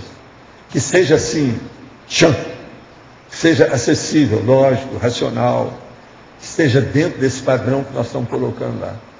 Agora, o dia que nós trouxermos isso aqui, eu vou pedir para todo mundo pensar nisso mais. Porque às vezes a pessoa viu nuance. Por exemplo, é bem possível que a Mi vai descobrir alguma coisa que passou despercebido.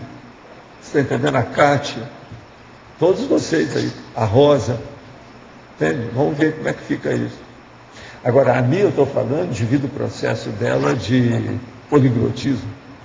Você sabe que o poliglotismo está assim com a memória, né? Aqui, ó.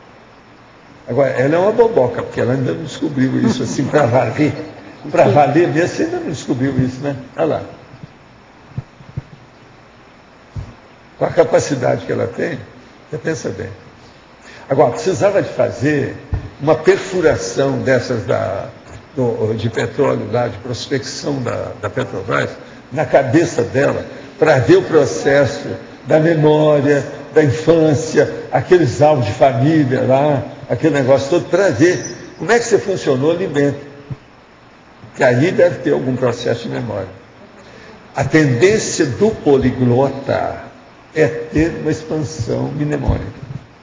Eu estou falando besteira? Você entende o que eu estou falando? Pois é, pensa bem. Então, no caso dela, por isso que eu estou chamando a atenção. Ela talvez fosse um caso. Não precisava dela pegar os 22 fenômenos, essas 22 instâncias parapsíquicas ou de manifestação. No caso, seriam conquistas parapsíquicas. Que aí entra, sabe, o macrosoma, o FIEX, está entendendo? Tudo isso entra. É aquilo que eu estava falando. O problema de doação de sangue universal. Uma bobagem, mas isso é importantíssimo, né, cara? Dragona. Então eu estou com todas as coisinhas de fora e de dentro, a essência e também a parte periférica, para mostrar, para ver o efeito. Você entende? O que você queria falar? Eu tinha uma pergunta sobre o último efeito. Ele fala, inclusive, das retrocognições. Efeito. Os efeitos das mini-biografias dos verbetógrafos nas futuras retrocognições da vida atual. O que você quer? Está tão claro. Na se vira dessa vida. Se vira, como é que é? Como é que é? Se vira. A mini-biografia do verbetógrafo vai trazer retrocognição dessa vida? Explica isso aí, o que vocês acham? Fala aí. Agora eu vou julgar os verbetógrafos contra os verbetógrafos. Vocês têm que debater. E eu quero ficar aqui. Eu sou agora, sabe, não vem bola no meu gol. O efeito da mini-biografia dos verbetógrafos nas futuras retrocognições da vida atual. Quer dizer, se você vai encontrar enciclopédico, acho que é bem provável que a gente se encontre, você vai ver a mini-biografia que vai ter lá, você vai ter o insight de descobrir quem é você nessa vida aqui. Só que você vai estar lá, na próxima vida. E você vai se achar entre os verbetógrafos. Mas aqui está na futura retrocognição dessa vida. Não, olha só, olha só. Lê de novo, eu olha achei só. que era nessa vida, uma retrocognição que eu Bibliografia votei amanhã nessa vida. futura, olha, a futura retrocognição. Futura retro. Da vida atual. Bom, isso aí faz sentido, mas eu tinha entendido uma coisa diferente. Eu Agora, tinha ele é entendido danado. que era. Ele mexe no negócio que, em vez de ser daqui para baixo, vem daqui para cima. Como é que fica, né? O negócio vem concentra na sua cabeça, como é que fica? Agora, essa energia dele é típica. Agora, dá uma expansão. Não é mega euforização, é uma expansão intelectual. Ele é capaz de fazer isso, fácil. É danado. E é isso que está mexendo, devido ao processo mexendo na memória, por isso que ele apareceu. O AIEC. Ele pode ajudar. Quando você pensar, você dá uma evocada nele, braba. Sabe como é que é? O AIEC é muito simpático, sabe? É de origem árabe, aqueles galãs árabes, você está entendendo? Jovem, cheio de vida, fora de série, é uma cabeça, ele é mental somático em tudo. Agora, professor... Agora, é muito engraçado ele ser tão muçulmano assim, né? Até nessa vida minha ele foi, e no entanto ter essa condição mental somática, isso é impressionante. Por isso que eu falo os negócios dos matemáticos árabes, que dê aquela geração, que é isso? Né? O que é? O efeito penúltimo, a questão ali afetiva, eu achei interessante. Vamos olhar o outro efeito. Os efeitos das terturas conscienciológicas é esse?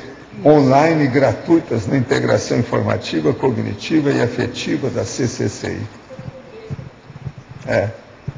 Isso aí é lógico. Mas essa questão afetiva aqui, pelos paravínculos, o que é? Onde... É lógico. Você não é minha irmã? Você é minha irmã caçula.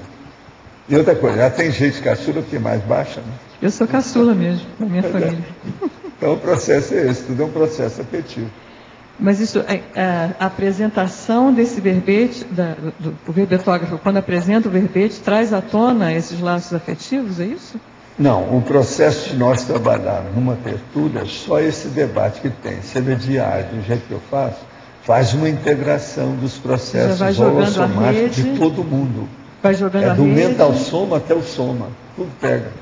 Isso é inevitável, sempre tem. É aquele negócio da senhora que vem aqui, passa 2, 3 dias, depois vai embora e começa a chorar. Não quero ir embora. É a primeira vez que a pessoa veio. Eu já vi isso várias vezes aqui. Agora, para mim, deve acontecer com homem, só que tem que eles não falam. Mulher explica, né? Mulher expõe, mas homem não é machão, não pode chorar. É saudade do intermissivo, professor? Hein? É saudade do intermissivo? Até um certo ponto é. Bem claro. E o Congresso... Agora, isso já aconteceu várias vezes com gente da Europa. Isso é que eu acho engraçado. Está longe, né? Para eles é longe. O Congresso Intermissivista vai ter isso muito, né? Da gente... Eu acho que nós vamos mexer na ferida, né? Inevitavelmente. Você vai ter que mexer comprar... na emoção de muita gente. Você vai ter que trazer muita caixa de lenço de papel. É igual aquele casal de Barcelona, vai dar a mesma coisa.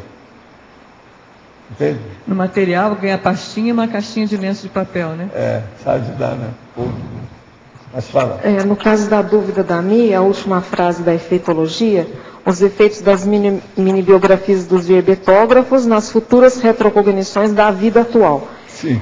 Talvez a sugestão seria trocar o da vida atual para sobre a vida atual. Aí a frase ficaria mais clara.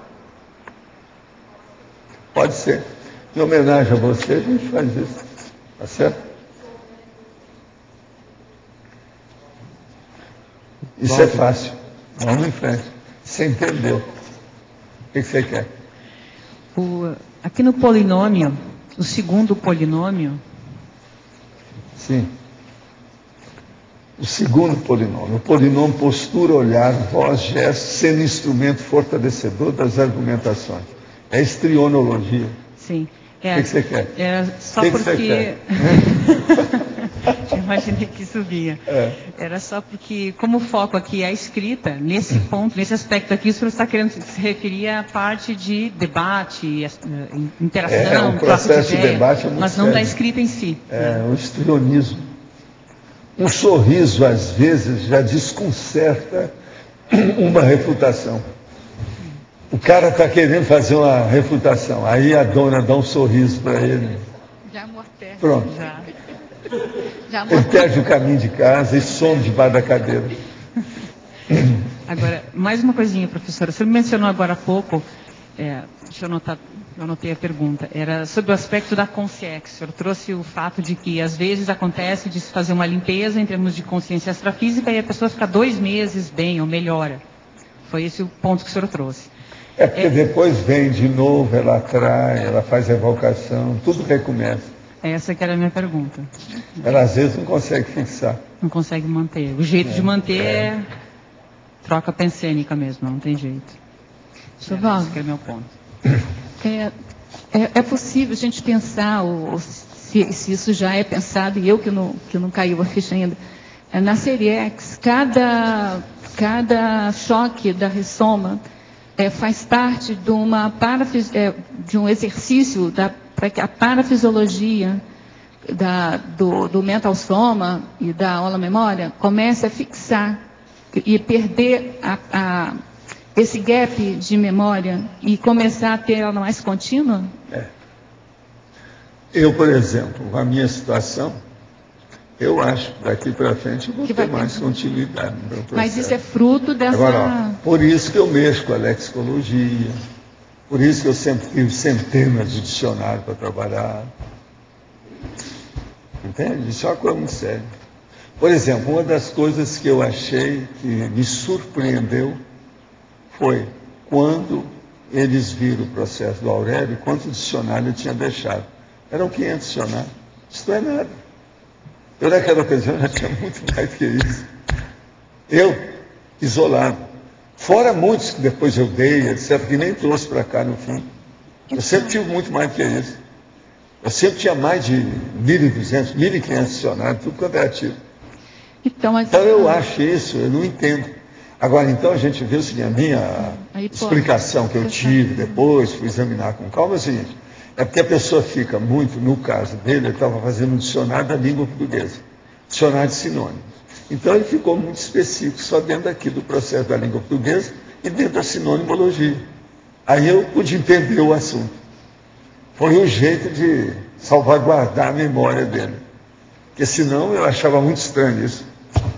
Então, mas o exercício que eu estou falando é assim, você treina tudo, é poliglota numa vida, tá, aí dessoma e volta, esquece tudo de novo e tem que aprender tudo de novo. Mas esse exercício é parafisiológico. Não fica mais assim, é o meu caso. Mas isso é parafisiológico. Eu já comecei a lembrar das coisas. Muitos de vocês vão lembrar cada vez mais agora. Pois é, a tendência vai ser fixar a mnemônica. Porque isso fixar a retenção. Isso, não perder. É isso que eu estava perguntando. Então a hipomnésia vai, pouco a pouco, desaparecer.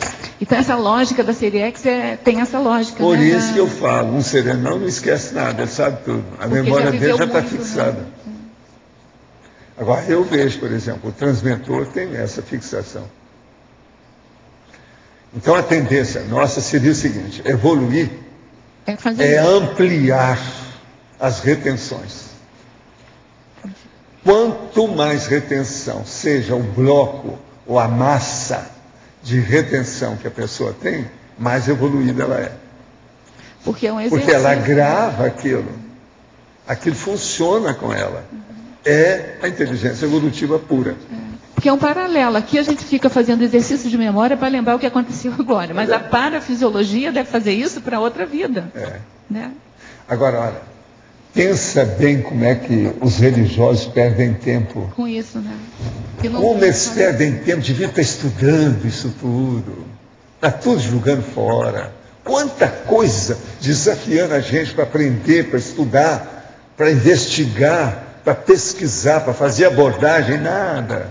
Estão lá, hebetados, cara de paisagem. Quer dizer, uma coisa terrível isso. Processo de religião. Isso aí, geralmente, eles não falam, mas a perda milenar que a religião faz na cabeça do fiel. A coisa é terrível, se você for pensar nisso. Agora, por exemplo, eu no Espiritismo, ainda lá dentro, eu já sabia disso tudo. Mas eu vi o negócio lá dentro. Como fazer? Dava pena. Por isso que às vezes eu ficava desse jeito, tá olhando. Para onde vai ir?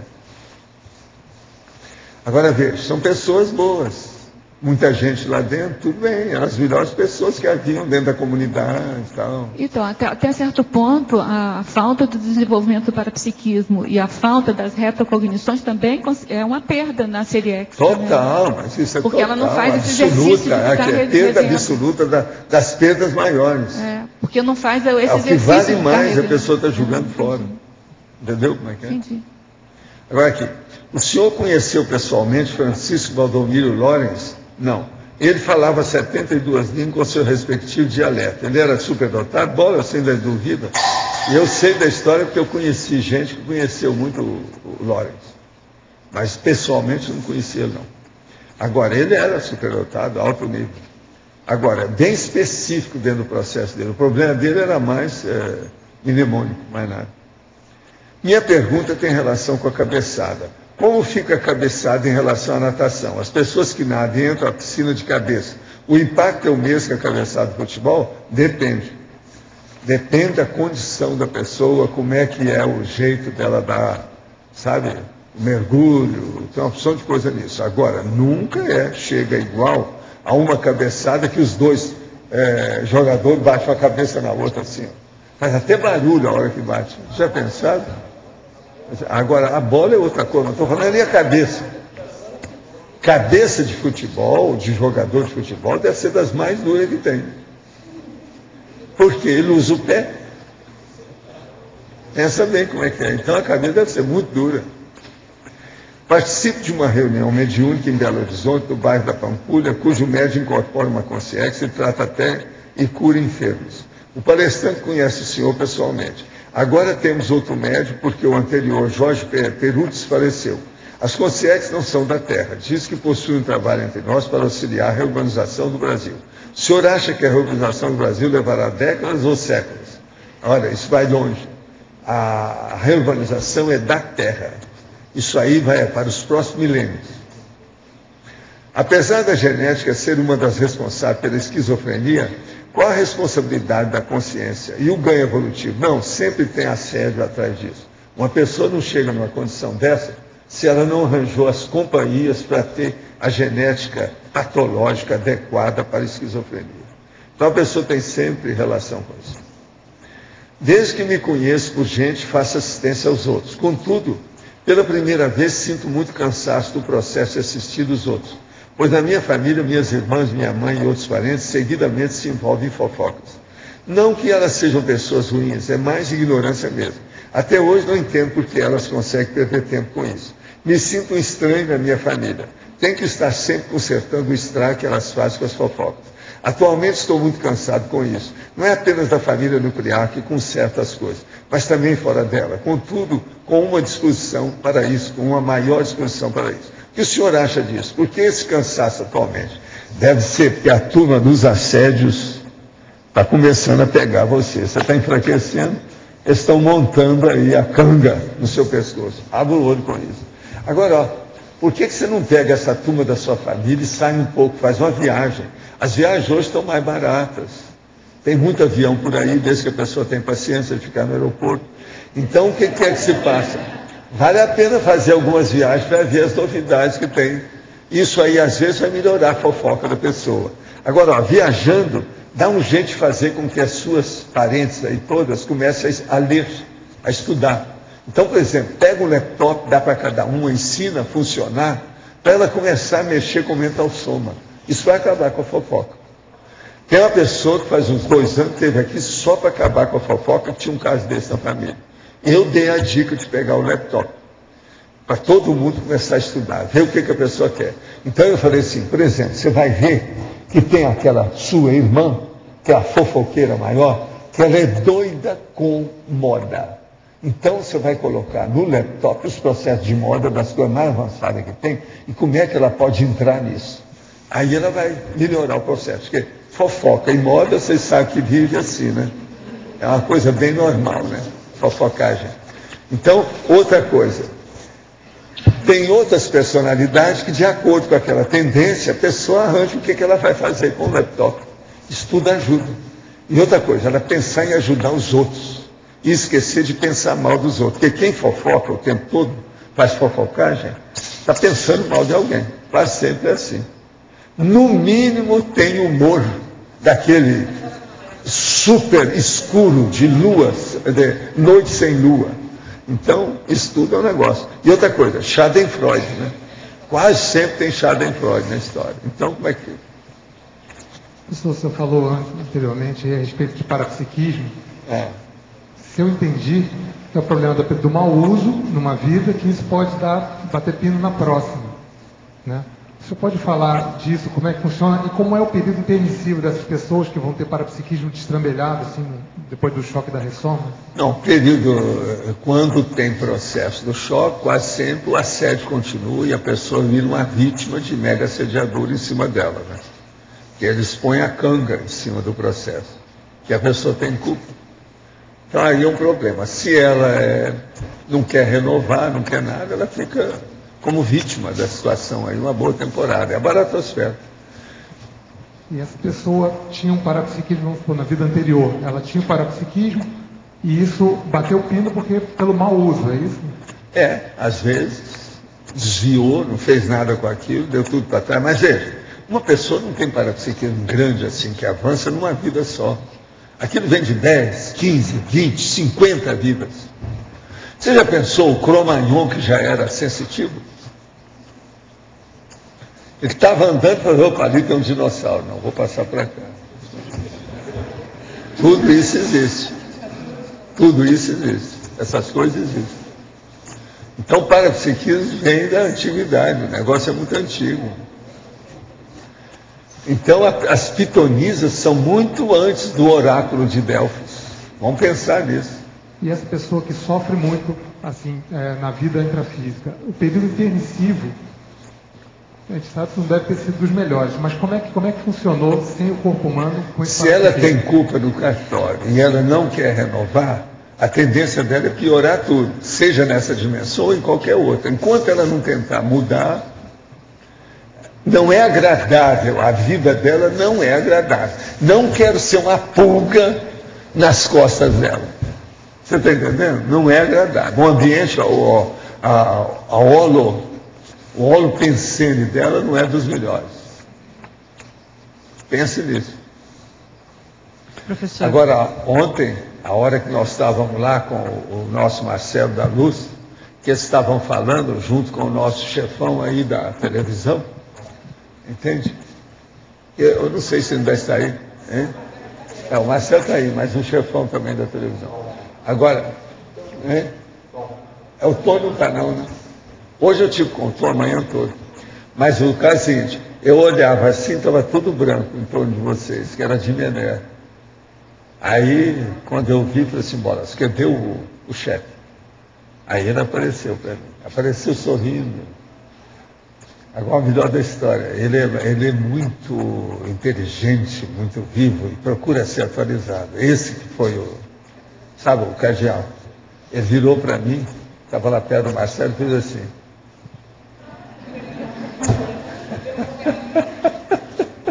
Quer dizer, ele acha que você chegou no nível, né? Vamos ver agora o próximo passo desse. Depois da sua jornada internacional de defesa do livro, vamos ver o que vai dar depois disso, né? Outra coisa, você como secretário oficial dele, vê o que você faz com isso. Ajuda o homem, tá certo? Daqui para frente. Agora, eu gostei muito daquilo. Eu não lembro de nenhuma consegue fazer isso para mim. É que eu vi fazendo isso, né? Eu cumprimento os outros assim, penso que me cumprimentar só para me mostrar na minha cara, né? Eu achei o máximo aquilo. Tá? Foi por isso que eu resolvi lá falar alguma coisa lá, e me excluir, colocar minha colher nas suas coisas, para ver como é que é.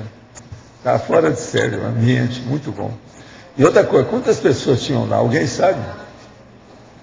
O total? Quem é que está? Tinha uma lista lá, né? Não tem ninguém aí, sabe? Na lista, cerca de 270 pessoas. 270, é o que eu vi. E havia online, né? Havia mais de centenas. E fora a turma do cardeal. Tinha um monte de aluno do curso intermissivo. Um monte. Agora, ó, um monte de aluno do curso intermissivo. Ex-freira, ex-padre, tá tudo lá. Agora, a Lourdes não estava lá, não estava? Não, muitos... É uma pena que a Lourdes, o Jane Pereira, eu senti a falta deles. Na hora lá eu senti isso. A hora que o Cajal fez assim para mim, eu senti a falta deles, pessoal. Já juntar esse povo, né? São os agregados dessa fazenda. O negócio é fácil. Mas o ambiente está muito bom, muito positivo. Vamos ver. Agora, o Tom também ficou muito satisfeito com todas as suas respostas. A minha me falou hoje de manhã. Está muito satisfeito com tudo. Valdo. Que lá vai longe. Valdo. Onde que é? Eu queria saber se você já estudou alguma coisa relativa à clonagem. Quem? Clonagem. Clonagem? Já? Se tem algum efeito com relação... Clone. Qual é o efeito que tem com relação à multidimensionalidade? Se tem algum Não, efeito? isso aí tem, mas veja, o processo é o problema da consciência. Ninguém clona consciência, só clona corpo. Então, isso não tem nada, não tem importância. Sai aqui, entra aqui. É o mesmo efeito dos gêmeos vitalismo. O processo é a consciência em si e o nível de discernimento que ela tem. Pensa bem em clonagem, o que é o siamês, o chifópago? Como é que são os gêmeos? Como é que eles funcionam um com o outro? Você vai começar a entender o que é a clonagem. Tá certo? Então, os nossos comerciais, por favor. Obrigada. As pontuações da tertúlia de hoje foram 132 assinaturas no livro de presença, 19 perguntas presenciais, 22 perguntas respondidas online, 37 votos presenciais, 13 votos online. Hoje temos 4 recados. Neida, Reaprendência, Patrícia, Conselho dos 500, Will, Balanço Existencial, Rosa, Programa, Verbetografia. E antes o Eduardo vai falar sobre os amigos enciclopédia. Pessoal, boa tarde a todos. Nós temos alguns recados aqui bem importantes em relação ao jantar do dia 8 de março. Primeiro, o fundamento gratuito para todos os amigos da enciclopédia. A segunda informação importante, são 160 vagas para o programa Amigos da Enciclopédia. Os recursos para esse jantar são recursos obtidos a partir do patrocínio de empresas aqui de Foz do Iguaçu. A lista para essa gratuidade, para essas 160 vagas, será encerrada no dia 20 de fevereiro. Pessoal, eu vou repetir essa informação, porque essa informação é muito importante. Amanhã vai estar todo mundo aí batendo cabeça. Dia 20 de fevereiro, a gente encerra o prazo para a pessoa pegar o convite gratuito para o jantar. Então, no próximo dia 20 de fevereiro. Os lugares são limitados a 160. Nós precisamos fechar o contrato com o hotel. Para isso, quem é amigo da enciclopédia precisa pegar os convites. Quem é aqui de Foz do Iguaçu, pega os convites com os professores Fernando Barbaresco e Guilherme Manfroy. Quem está fora de Foz do Iguaçu, basta enviar um e-mail ou ligar aqui na recepção do CAEC, do 45 3525 2652. Depois da data de 20 de fevereiro, não será mais possível pegar os convites. Tá ok, pessoal? Então, registrem essa data aí. Eu acho que os recados eram esses. Obrigado. Boa tarde a todos. Boa tarde a todos. Boa tarde, pessoal. Em nome da Reaprendência, estamos convidando aos docentes da Conscienciologia, professores e professorandos, a participar da 10ª qualificação docente, que acontecerá em Foz do Iguaçu no período de 11 a 13 de março, logo após o balanço, um evento que é promovido pela Reaprendência. Então, o objetivo maior deste curso, gente, é os professores, né, convidados, revisar a sua teática, a sua prática, a sua verbação dentro do processo da docência. Então, esse curso é limitado, são 14 vagas, então a gente convida que todos os interessados possam estar realizando a sua inscrição para não perder essa oportunidade. Para maiores informações, busquem ver o site da Reaprendência, www.reaprendência.org, ou ainda pelo telefone 3525-2652. Estão todos convidados. Boa tarde a todos. O Conselho dos 500 está completando 1 ano. Ele é um empreendimento grupal avançado na construção da democracia pura. Hoje à tarde, às 15 horas, nós temos a Assembleia do Conselho dos 500, no discernimento. Além da comemoração de 1 ano, nós deliberaremos sobre vários temas, um deles, o sistema online de votação, que também é outro tema avançado na democracia pura. Além disso, teremos a posse de membros da comissão do Conselho, deliberaremos sobre algumas regras para esses membros, entre outros assuntos. Estão todos convidados às 15 horas no auditório do discernimento. Obrigada. Boa tarde. Eu gostaria de estar convidando para a semana da Max ProEx, que vai estar ocorrendo de 5 a 13 de março. Nós temos 11 atividades durante esse período. Eu gostaria de estar dando destaque ao balanço existencial, que é 5 a 8, ou seja, de sábado, domingo, segunda e terça-feira, onde a pessoa ela tem a oportunidade de fazer um balanço sobre a sua existência e fazer um replanejamento daquilo que ela pretende ao longo aí dessa ProEx que ela tem ainda para ser cumprida. Tá? Outra atividade que eu também gostaria de dar o destaque é o curso Amparadores, com o professor Mário Oliveira. Esse curso estará ocorrendo no dia 9/3, na quarta-feira, no período da tarde e noite. Começa às 15 horas e vai até às 21h30. Então, estão todos convidados. As inscrições elas podem ser feitas aqui na recepção do CAEC. Quem também está fora e gostaria de estar acessando, para ter maiores informações, pode acessar o site da Apex, que é www.apexinternacional.org. Lá vocês têm toda a programação do curso Balanço Existencial e das demais atividades. Obrigado. Boa tarde. O nosso convite aqui é para o Verbetografia. Esse curso que vai começar quarta-feira, ele tem um modelo intensivo e semipresencial.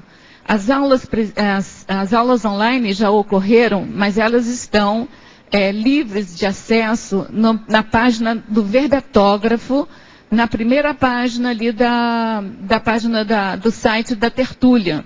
Então, quando você entra para a página da Tertúlia, para assistir a Tertúlia, se você percorrer ali mais um pouco à sua esquerda, você vai encontrar uma entrada para a página do Verbetógrafo. Ali você vai encontrar as 3 aulas do programa Verbetografia que foram online. É da definição, sinônimo e antonímia, primeiro a introdução, uma noção geral, né, ao verbete. Depois tem o manuseio da planilha da enciclopédia e o estilo enumerativo como um todo, a enumerologia. Agora, fora isso, a parte presencial vai começar agora quarta-feira, às 15 horas, e vai até o domingo. É um curso intensivo, a ideia é que a gente consiga varrer todas as sessões nesse período de 4 dias e meio. Então, a gente espera você que está interessado aí em fazer o seu verbete para enviar para a Enciclopédia da Conscienciologia. Obrigada. O verbete eleito para amanhã é Subrotina Parapsíquica, especialidade Autoparapercepciologia. Obrigada e boa tarde a todos.